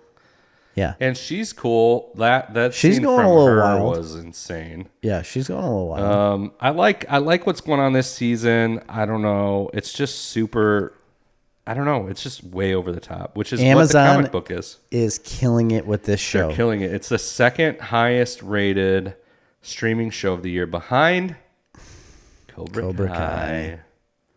It's got an 8. So The Boys is, at least for the first couple, the first 3, it got an 8.7 Really? rating, which is, so it'd be 8.7% of all the televisions. So there's like 115 million television. It's about 10 million viewers. That's a lot. Per episode. Yeah, it's a lot. Yeah, that's a lot. Okay. The next thing that I've been watching that I just started, brand new series that I just started, Cobra Kai. Oh, nice. Last night, actually, I watched 2 episodes, and that's it. That's all I watched. Yeah, it was late at night, and then I just went to bed. The first episode had me big time. I loved the very first episode. It's such a so good show, much. guys. I don't even know. It's silly that it's so good, but it is. But here's the deal. Second episode lost me. I mean, not really lost me. It's not like I won't go back and watch it. I will continue to watch this. It just, the first episode had me pumped because it was like Johnny was like so down and out of his luck, you know, like There's a lot of crushing Coors Originals. And driving Trans Ams. That's what he's doing. And Getting jamming hit. out to 80s music. It was so great. And then at the end, when he was like tying the bandana or like his little head bandana back on, he's like getting Cobra Kai ready, like the whole montage. I was like, yes, this is going to be so good. Then the second episode hit, and I was just like, that's not as good. This episode is not as good. I'm going to tell you what. That's why I went to bed. The I was first like, half of the first season is just not even representative of what the show is. Like, it's not even like, they're just like trying to figure out what the fuck they're doing. Okay. Like what their groove is. And then the show becomes completely something else. Well, that makes me happier. So I got to sit through 6 episodes of shit I'm not going to like. No, you're going to like every episode from now on. I loved the interaction between him and LaRusso, Danny LaRusso. I liked that interaction, like in the very first episode where he was like, don't worry about it. I'll take care of your car. You know, like not a big deal. And he was just way too proud. Yeah. Didn't want anything to do with him. It's like, no, I'm just taking my car somewhere else. But he ends up like going along with him. But then he still gives him that bonsai tree. Yeah. At the end. I thought that was so funny. And that's when he left that automobile salesman factory place. Like, I'm done, man. Like this, we're going to do it. Because Danny says to him, like, thank God Cobra Kai isn't around anymore. Yeah. And that's when I was like, oh, makes sense. Hey, listen. I know I have a lot excited more for you because you have a whole journey ahead of you I hope it's good. of spectacular television that is not, I'm not saying it's The Boys, all right? I'm saying no, it's not going it to be. makes you smile on the inside of your heart Okay. and also just like feel a little rad, dude. It's good. It's great. Because like I said, after the second episode, it just made me say like, It's I'm good. gonna go It's a to good sleep. show. I love it. It kind of season 2. It kind of becomes a little bit more of a teen drama. Not bad though. Like a CW style teen drama, Okay. like The Flash. Well, I love The Flash. Yeah, it's kind of Flash like. Well, then I'm in. Like Baby, I'm in. the one guy learns how to channel his chi into his punch, and he can actually punch a hole in the time-space continuum and travel through time Oh, well, then I'm definitely back in. to the 80s To save his mom? to reverse the championship of Daniel LaRusso over. And save his mom from dying, obviously. No. Oh, no. No. No mom saving? He saves Mr. Miyagi. From dying? Mm-hmm. Really? Yeah. From cancer. Wax on, wax off, motherfucker. None of that happens, but definitely watch Cobra Kai. All right. The next one I watched is I'll just kind of breeze over it because it could create a long conversation. It's a documentary movie called The Social Dilemma. I haven't watched it, and a lot of people are talking about this. Well, I'm going to tell you what. A lot of people. I watched it. Makes you think. It took me like 5 different attempts because I kept falling asleep. Just because it was a late at night watch. Oh, all right. I didn't want to tie into something like a movie. And there's not a lot of series that I want to start right now. Series I. So I'm like, I'm trying to watch it. I finally finished it. Yeah, I mean, I didn't care for it. Frankly, I don't think it's very good, and I don't think it's very well put together. Do you think it's true? Yeah, I mean, there's certain aspects of it that are certainly true, but it is definitely from a certain perspective. Okay. That's what I was a perspective assuming. of an organization and whoever the guy is, the main guy, that is like anti-social media companies. Yeah. And there's lots of like people that are involved in social media companies that are agreeing that there's a problem, and everybody knows that there's issues. But Of course. a lot of the things that they're pointing out are just like ridiculous. Like they're taking the most over dramatic stance or something. So for example, they might be talking about how, this is like, it's social media is so terrible because it's all these companies are creating algorithms to test ads, and they're creating algorithms to like induce certain parts of your psychological dopamine receptors to keep you coming back as much as possible. And like if you get out of it for a while, they know what you want, so they'll send you a notification that'll bring you back in. So they're like trying to suck you in all the time so they can advertise to you and make money. That seems accurate. Duh. Yeah. Well, that's true. Like, duh, we get it. Yeah, we know. That's what they do. They That's sell exactly advertising. what they're doing. But to completely ignore the fact that they also provide a platform for you to do other things on it. And their whole point is like, That's a good perspective. This only exists to sell you advertising to make money. And It's to manipulate you to buy products. You and addict you. And to think a certain way. Yes, and they do say all these things. And yeah, those things are all true.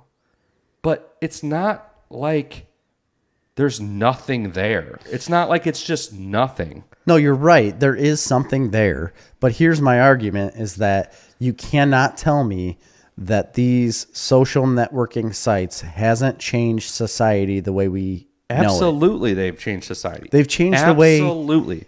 But we have no way of knowing... 18 and below people right now only know one certain way, and they think one certain way, and that's because of social media. Agree 100%. But to sit there and say, this is evil, these companies are evil, everything that's going on is evil, these things only exist to addict you, and they are created to addict you, to sell you advertising so they can make money. It's ignoring the fact that the world is not black and white. There's shades of gray. I agree with you. There's things, there's good things, there's bad things. It is an addiction. It is a problem. They do things manipulatively to try and addict you more. Two things here is that, do you feel like there is more negative to social media than there is positive? I don't think like, what so. is the percentage? Do you think it's like 60% negative? I think that's an impossible thing to answer. Yeah. I think It it's an really impossible thing to answer. I'll tell you in 100 years when we have the benefit of hindsight. Yeah, and you'll be dead as a doornail. Thing is, You'll have a tree. they do talk about later on the issues with children. I believe that there are significant issues as it relates to children. These things So here that's should not be. my question Children is, shouldn't like, be allowed to be doing it. Frankly, like 80% of the platforms do more negative than I think positive. I would say there's like a 20% positive spin on people our age because we can connect with other people that we haven't seen in a long time or family members across the country or world or whatever. But 80% of the platform is filled, any platform you go on, is filled with bullshit media or advertisement or manipulation in a way that they want you to think. so It's not who wants you to think? I don't know. They're who. not curating your. Yes, they It's are. an algorithm that is creating what you're seeing. Which is curating what you see. It's not curating anything. All it's trying to do is get you to spend more time looking at it. Yes, and that's what it does, which So also it feeds changes you more of what you want. but it changes the way we do things in our normal day life. I don't disagree with that, but That's not necessarily good. It's not necessarily bad either. It just is what it is. It is bad, I think, for the youths coming up. Like they expect certain things I would that agree cannot with that. be provided to it's them. It's not something that's good for children or teenagers, especially. That's what I mean. They're at a very vulnerable. It shows like the rates. I mean, there's no doubt the rates a of lot of- suicide, the rates of depression in preteens mostly is going skyrocketing. And these kids, they don't need it. They don't need it. We don't need to give it to them. No, we don't. And that is the problem with today is that we grew up in a time that didn't have any of that. So as children, like growing up, we didn't have anything in front of us that was manipulating the way we think besides cartoons. Advertising or Which was regulated. not necessarily just advertising. It's other people on the platform saying like, this is what we should go with. This is what we should do. Like on YouTube or TikTok, especially, which I would never allow a child to look at. Twitter, I mean, any of these platforms, Instagram, people can put out a certain platform of what they believe. And if you like that creator, you just immediately believe it too. Yeah. Well, I think And that's not good. I think the thing that's wrong about what they were saying though is they were taking like the absolute most negative thing about everything. So they're saying like, Which is okay, what those this social documentaries media, do. this Facebook, for example, is coming out here. There's an advertiser, and they have the ability to run millions of different algorithmically created types of their ad, and then they're able to analyze that data to figure out what manipulates you most, and then use that. And I'm like, That's yeah, duh. So they're able to run a bunch of mini experiments on all the users and see what generates the highest amount of sales. Of course, Okay, yeah, of that's course not they a do. bad thing. Do you guys know about computers? Or everything ever. That's what advertising is, you asshole. And it's been doing it for a long, long time before any social media thing came about. I think the point to me was more like you were looking at it like this highly addictive, dopamine-inducing thing. Which it is. It is. Correct. And so are everything else we do. To a point. So are video games. So is television. So is cigarettes. So I said- is alcohol. I mean, they're all the same thing. It's just about what portion of your time do you want to dictate to these different things. Right. And that's what I was going to bring up when I said I've got two things. One of them was like, is it more negative than positive? I think it is more negative. The second thing was, What's more positive? I mean, sitting around drinking all the time more positive? is this the next like gaming argument? How everybody always said, I think it is. Like games are negative for people because it incites violence. Like there's so many violent games and it makes children violent or kids violent or people violent. Is this that argument? Just in a different platform. See, my argument with games has never been the violence thing, and it still isn't. But that was in media. I had problems. That was the argument. Initially with Fortnite, okay, with my kid playing Fortnite. And eventually I just caved because all of his friends were. And now you play it. And I started playing it. And it literally, that game Manipulated you is a to manipulation of addiction. So it addicts you. Everything about that game provides pathways to addiction. Yes. It is to buy V-Bucks to make money. Yes. And so the other day your kid was over and another kid, and they were playing for like 4 hours straight and started to fight. It got to be a problem. So anyway, later on that day, I'm talking to Cash, and I just had to sit him down. Like, you have to understand, it's a game. It's fine. It's fun. I enjoy it too. I'm like, I get it. We all enjoy it. But you have to understand that this game only exists to sell you V-Bucks. Yes. That's the only reason this game exists. Well, no, it's not. The game's fun. They created the game for us to play. No, they didn't. They didn't create the game for you to have fun and play. They created the game to sell you V-Bucks. And to make money. And that's the same thing with social media, though. And I said to him, and the same thing I'll say about social media. Does that mean it's wrong to play the game? No. You just need to be aware of what's happening around you. That's so hard to do with children, but though. The awareness is what's important. Children are only aware of what's directly in front of them. Cash is aware now because I sat him down and told him. He's aware when you tell him, but when he plays the game or he hears a friend say like, well, I got this skin or I got this pack or I got this thing, he's going to come and say, well, I need that. Well, my friends have it. I absolutely. It's no different than I got a pair of Air Jordans. I want those. Do people buy Air Jordans still? Yeah. Really? Is that still a thing? It's plug in any toy. Right. No, I agree. My point is, I think it's a little over dramatic. I understand that there's negative things with social media. I don't think it's anything that kids need to be participating in. Correct. I think it's different than video games. I think it's fine on some level for kids to play video games. I think they do get things out of it. To see what these kids can do at their age in Fortnite is amazing. Yeah. And you can't tell me that there's not something positive that they're garnering out of that. Well, and with the way the world is, there's nothing for children with social media. There's no reason for them to be on that. And there's no positive necessary thing, because you're right.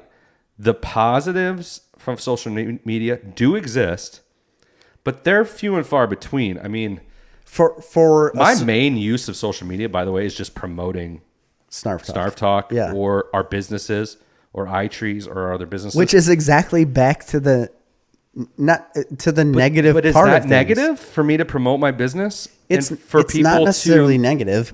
For people to come across, I mean, we put out what I think is let's talk about iTrees. Okay, yeah. This is my tree company. I mean, we really focus and work hard on putting out articles and posts that are informative and helpful to people, and it's also an advertisement for us. The problem with it is that you also have like 10 times the amount of companies that are putting out information that is completely false, only to drag you into a conversation that is the opposite of what you're doing. Like their only goal is to catch your attention with one little clip, and that is like completely out of context and driving you a completely wrong way. So you're talking about politics now? It doesn't matter what it is. It doesn't matter if it's politics. It doesn't matter if it's about trees. Somebody could have a website about trees that tells them the exact opposite information that you're giving them.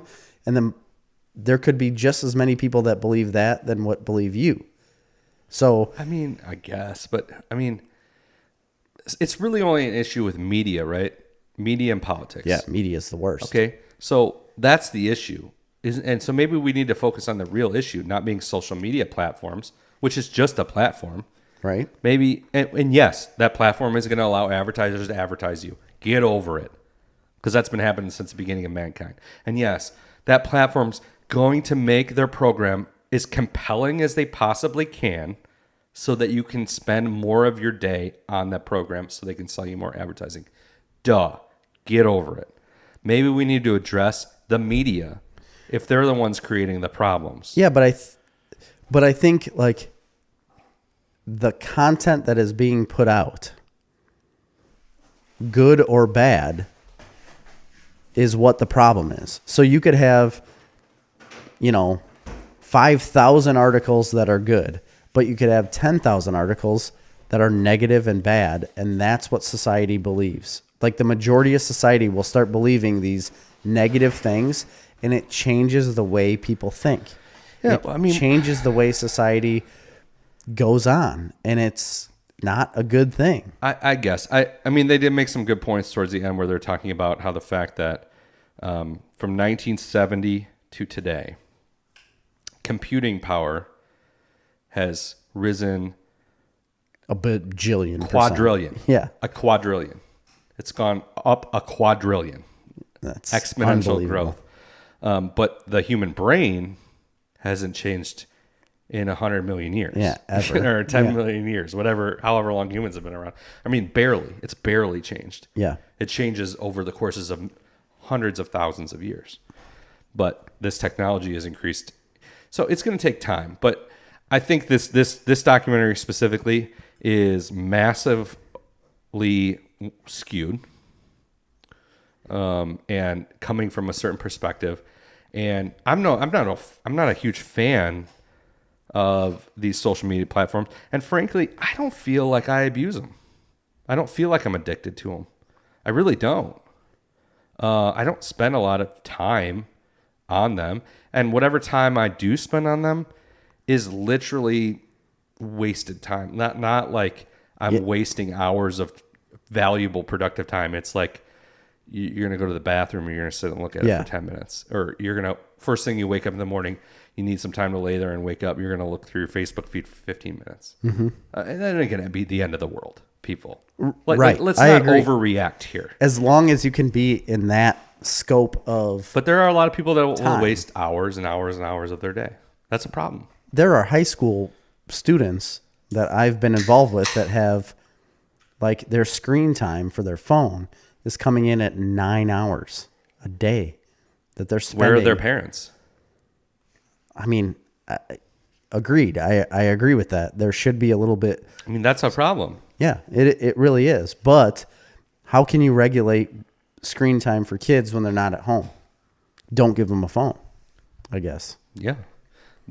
Or set screen time limits. I mean, they all have the capability on your phone. Yeah, but... or on your iPad, on your laptop. They all have screen time limitations you can set on your kids. People don't want to do it. Right. People don't do it. People don't do it. They don't want to do it. Or maybe the parents just don't understand. That they can. Or, they don't care. Or maybe that kid's going to turn out and be fine. Could be. Yeah. I mean, we absolutely. don't know. We have no idea. Yeah. I mean, and I don't know. My point is, let's not jump to conclusions here. There's a mat with different conclusions on it. Yes. And you can jump to them, Jerry. Yes, you're exactly right. I understand that. All right. The next thing I was watching, it's something we've talked about a lot. You've already finished all of the seasons. I have not yet. I'm trying to, but it just takes so much time to watch hour-long episodes. Oh, I know what it is. The Last Kingdom. Uhtred, son of Uhtred. Oh my gosh, this show. We are on the third season. We haven't started it. We finished the second. Isn't there like finally. 7 of them? 4. Okay. There's only 4. We're waiting for the 5th. The problem is that like 5th and last, right? Yeah. Yeah. The problem is like we've got... They're very long seasons too, right? They're like 12 episodes. 10. They're 10, but they're all like right at an hour long. Some are over an hour, I think. Yeah. It's a lot of time you got to put into the show. And Amy and I spent all of last Saturday because it rained. We've been busy. We're never home. We never have a day where you just sit and do literally nothing. Right. You don't worry about housework. You don't worry about outside work. You don't worry about the kids doing things. Well, help that your children weren't at your home. That was the best thing in the world. You don't know how great it was that you took Grady to your house and he spent a day and a half there, basically. Yeah, I mean, I just kept him the whole next day. Yeah. And I would have kept him longer. I thought you had to be home at 3. Oh, no. Amy was just saying, like, we have people coming over the next day and we needed to, like, kind of get prepared for that, but we weren't going to do none of that on Saturday. Like, we were not going to prepare for people at our house until the day they were going to be there. Right. And anyway, so we spent all of Saturday because it was raining just watching The Last Kingdom. And we spent 10 hours watching this show in one day. Yeah. It was the best thing I best could ever day of your remember. life. Yes. It was literally the best day I can remember in the last year. Yeah. And we just sat there watching the show. I was so involved with them. And I love it. I love The Last Kingdom. If people are not watching The Last Kingdom, you're an idiot. You're a straight moron. You're a freaking... You are an ignoramus. Yeah, you have no purpose in existing. Get on Netflix. Watch The Last Kingdom. It is incredible. It's better than Game of Thrones ever thought of being. It is so much more like relatively realistic and just good. Watch it. I agree. And I need to continue to watch this. It's just that you don't realize how much an hour means to you until you're watching a show. And you can start a show and then realize like, oh shit, it's like 10 o'clock already and I have one more hour to finish the show and I can't do it. You have to set a I time wake up to be at like, 4:30. if you're going to watch something with a spouse, right? Mm-hmm. If you're going to watch it on your own, you can watch it at work, you know? But if you're going to watch it... Well, I can't. Well, you understand. I mean, you can watch it. There's times you can fit it in. Yeah. But if you're going to watch it with a spouse, you have to like set a time. You got to be like, Tuesday nights we watch an episode. And that's Thursday what we nights need to watch an start episode. doing. Just 2 a week. Yep. You know, we don't have to watch it every night because it's unrealistic. It's not going to happen. Right. But if you say like Tuesday nights and Thursday nights, we're going to watch The Last Kingdom. Yeah. Well, Or definitely even not just- Thursdays. Definitely not Thursday. I'm just using a random time. I agree. That's what we need to start doing because it is very hard to watch a show with your spouse when she wants to go to bed at 8 o'clock. Yeah, it's a problem. That's my life too. But either way, Last Kingdom, watch it. Uhtred, son of Uhtred, is the best. Next. Oh, that's me. Okay. I watched a movie of some critical acclaim by one Mr. Taika Waititi. I recently, like I told you, I got back into HBO Max. They were showing on there Jojo Rabbit. Jojo Rabbit, the Nazi one. Yeah. So I've been wanting to see this movie World for War a II. long time. I'm a huge fan of Taika Waititi. He's incredible. I feel like there's been a drought. Drought. Yeah, that's how it's pronounced. There's been a drought in my life for original content that isn't like based on IP. I agree. So I really wanted to watch this movie. I didn't actually want to watch it, but I'm like, you know what? I need to force myself to be cultured enough to watch something that isn't based on genre IP. Oh, yeah. And so I popped it on. I watched a little Jojo Rabbit. Fell flat. I wasn't that into it. Really? I wanted to be into it. I mean, all I've seen is the trailers and what it's about. It looked very interesting to me. I love World War II stuff. I Yeah. love Nazi Germany stuff. Me too. I liked everything. I love Taika Waititi. It is funny at moments. It has its funny moments. Because it's a comedy, right? Like Yeah, the whole it's thing is a supposed to be a comedy. dramedy, whatever. It has some dramatic moments. It's powerful. It's interesting. I mean, everything you Taika say it sounds Waititi's good. great as Hitler. Who's the It's about a little boy. Yeah. Who's like a Hitler youth, and Hitler. He's got an imaginary friend that is Hitler, Interesting. and so he's like all into Hitler. Yeah. And he finds out that his mom, who's Scarlett Johansson, has been hiding a Jewish girl. She seems great. She is great. Yeah. She is great. An heiress, by the way. I didn't know that. To a fortune, by the way. In real life? Yeah, in real life. Scarlett Didn't know Johansson. Yeah. So anyway, it's good. I mean, it just wasn't. Maybe I wasn't in the right mood for it. It just didn't hit me. I wasn't that into it. I wish I could say differently.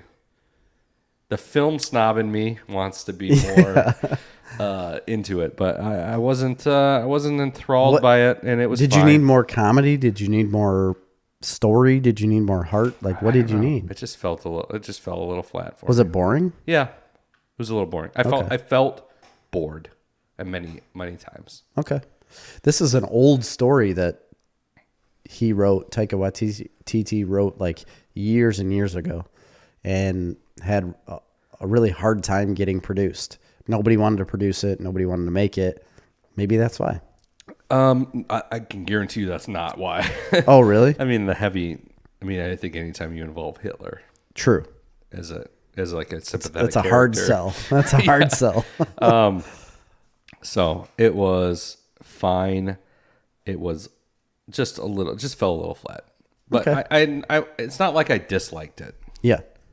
but it wasn't my favorite thing in the world. All right. Next.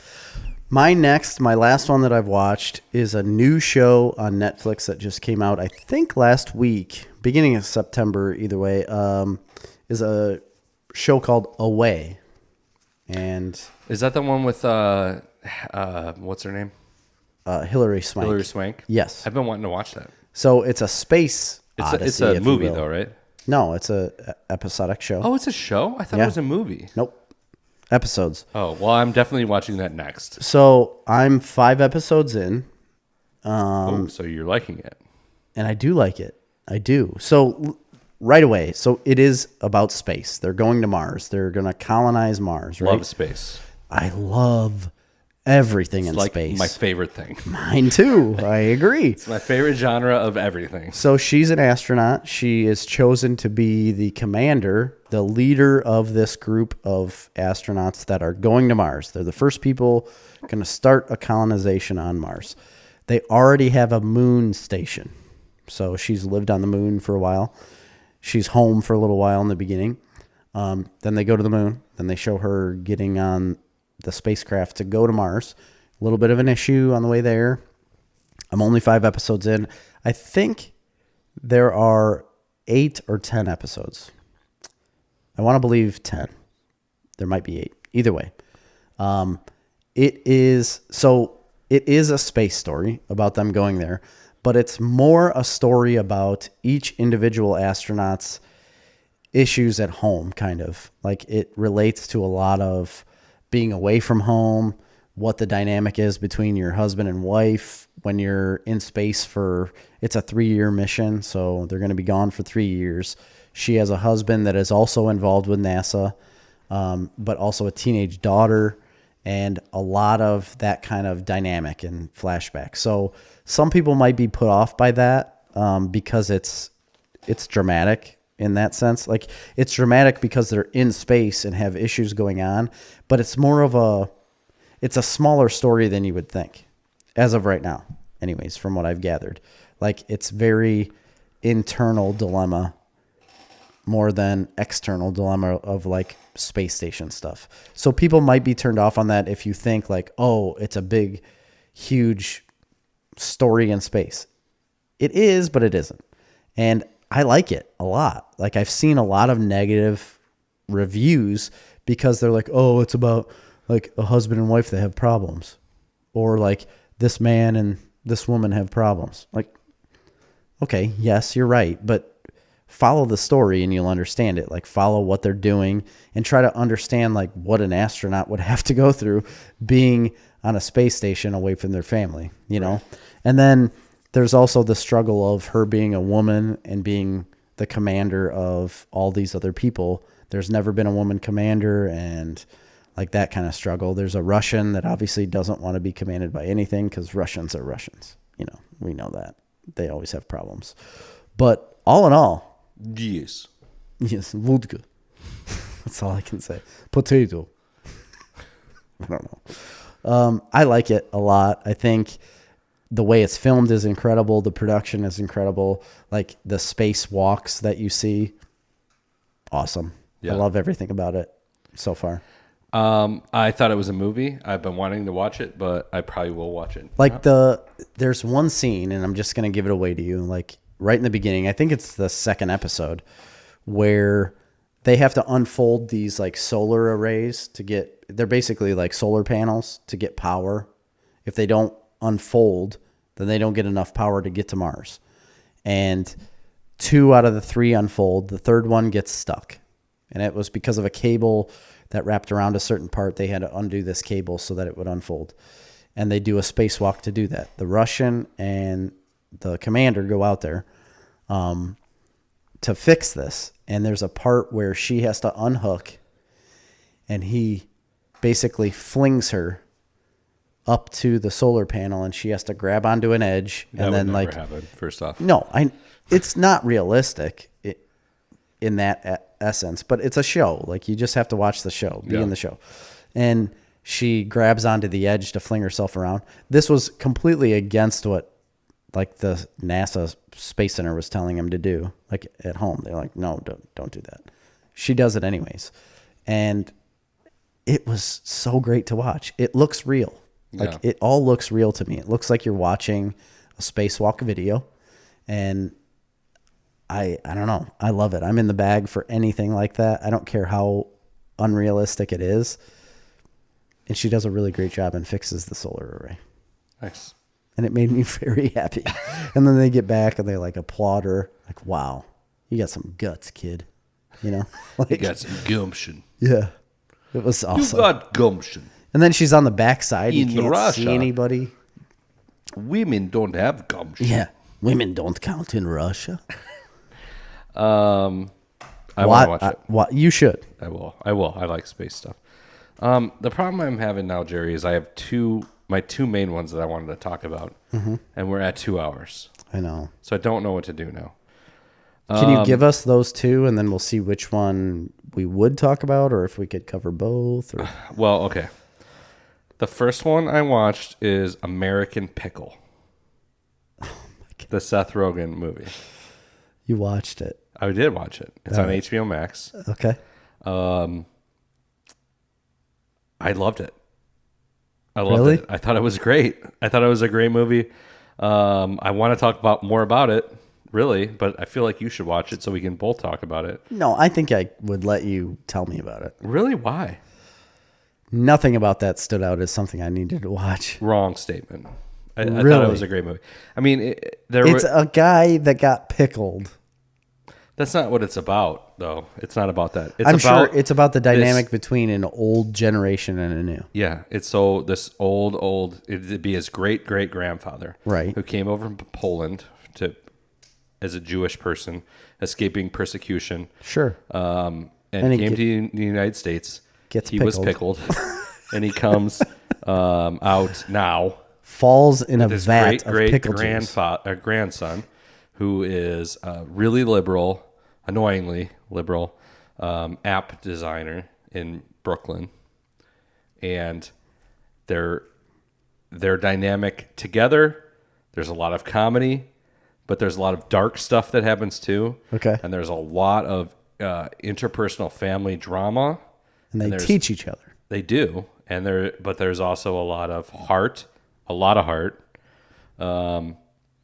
It's a really good movie. I thought it was a really good movie. Okay. I really did. I enjoyed it a lot. I mean, it caught my attention because of the name and being Seth And I thought Rogen. Seth Rogen was great in it. He's the only one in it. Fantastic. Like, He's the main character on both ends. yeah, I never thought he would be able to pull off the accent the whole time. I thought it was very funny.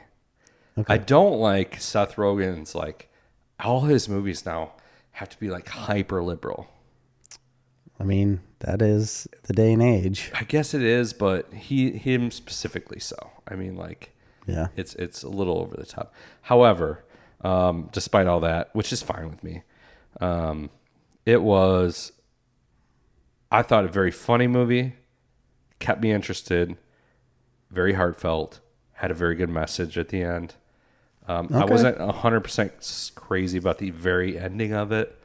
I felt like it ended a little abruptly, but the story was wrapped up. I guess maybe I just wanted more. Yeah. So All right, maybe I would I'll have to watch recommend it. It's on HBO Max. I don't have HBO Max. You can get HBO Max on an Amazon Fire Stick. If you don't know how, I can tell you. Well, they want like 7 different emails in order to get it. It's extremely easy. You just go and allow non-Amazon apps. Then you buy a little app called Downloader. And then you go into that app and you enter the URL for HBO Max. It downloads it and you're done. Sounds simple. It is very simple. There's so many steps besides The just last clicking on movie an that we app. can talk about, because I guess you don't want to talk about American Pickle anymore because you just have made a decision to despise it for no reason. I did. I'm sorry. You shouldn't have made that decision. I thought it was very good. All right. I believe you, and I should probably watch it. You're right. I just don't have HBO. The last one I watched was a very low budget movie. Ooh, I love low budget. Amazon original All right. called Vast of Night.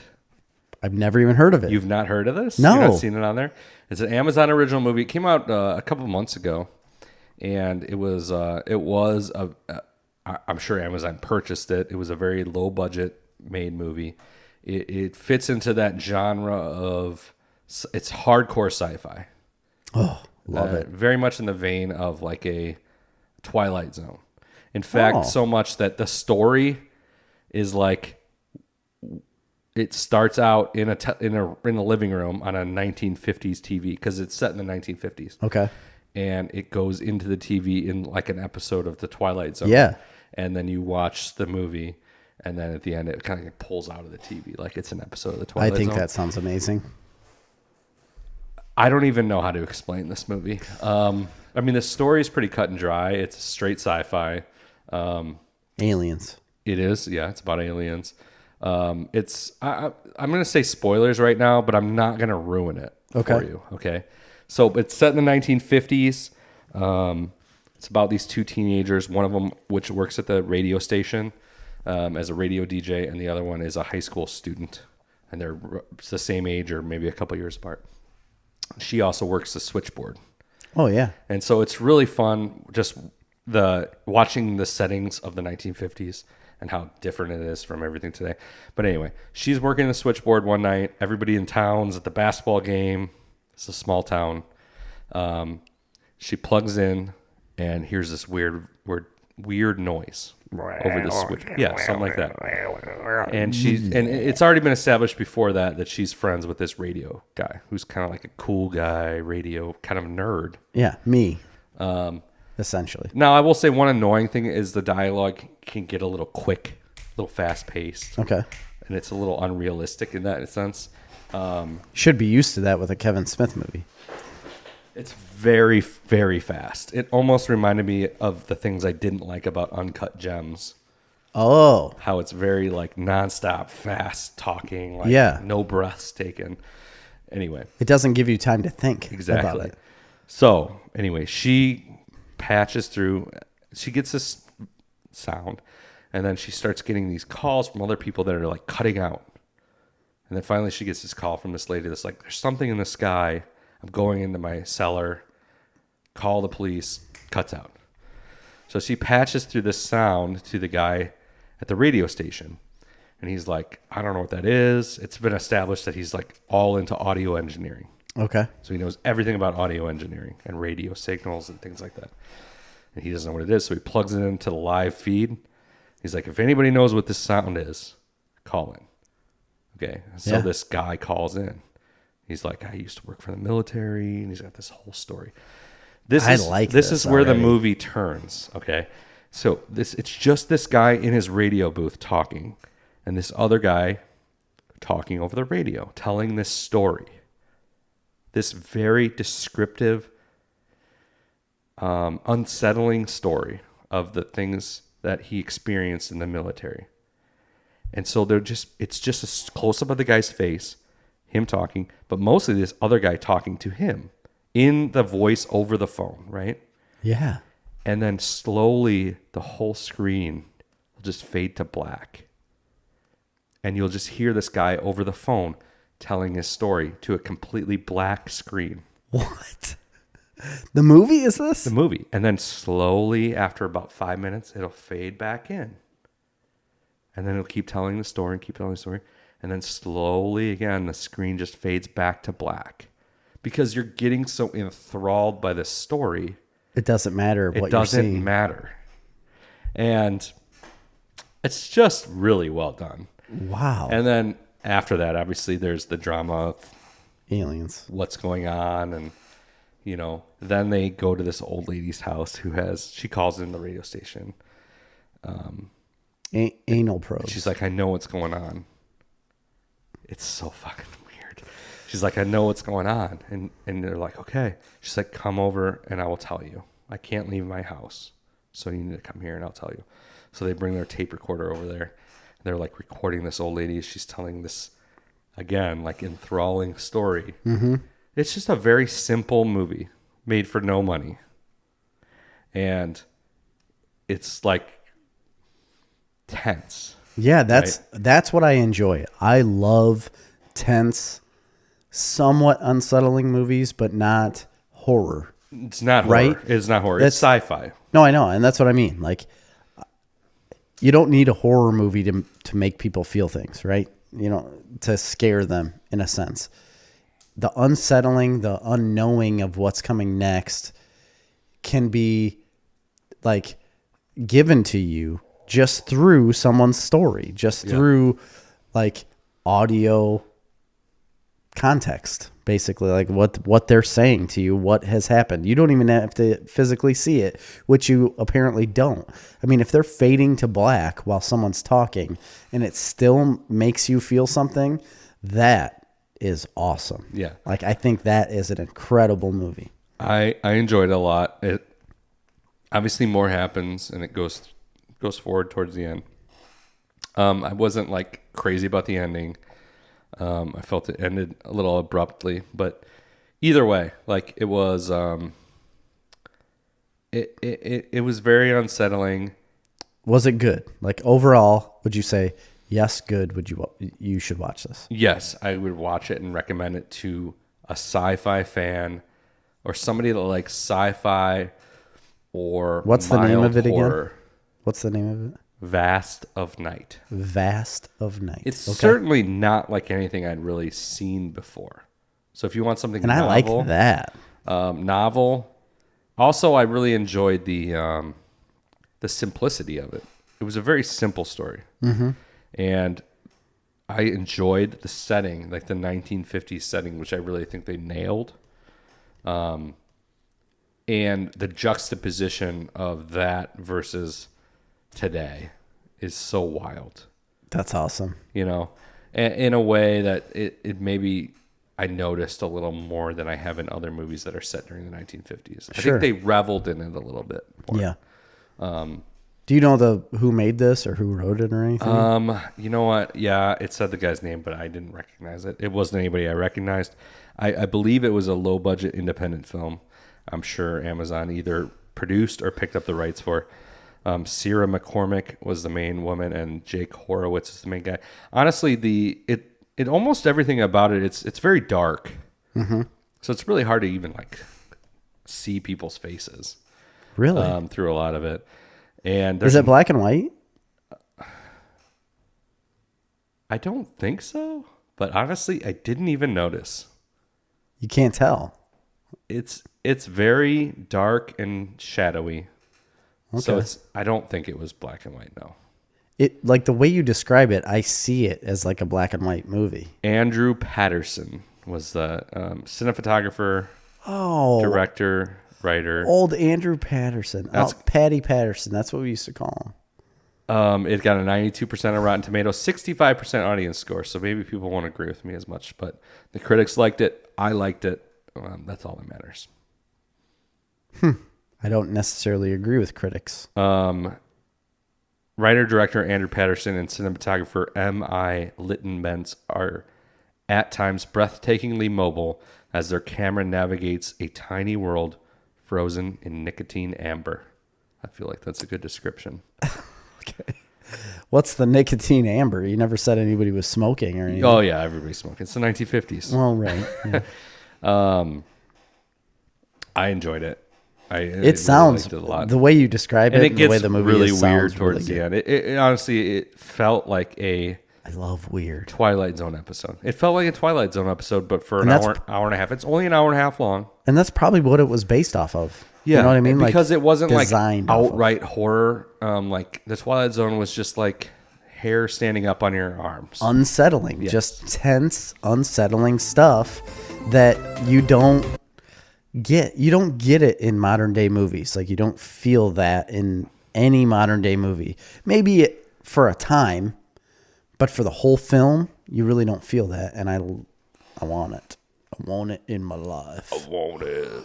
I want I want it. I want it. Give me that tense. I want it. I want it. I want your tension. in my bones. All right, we went way over. Not way over, but Nah, it's pretty typical. once upon a time,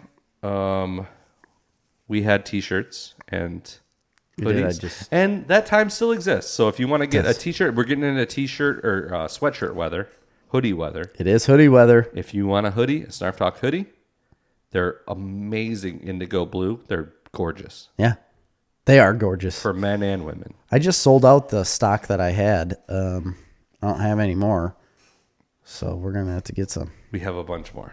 Good. That's good to know. Buy those. Go to patreon.com/snarfcomics. Support the show.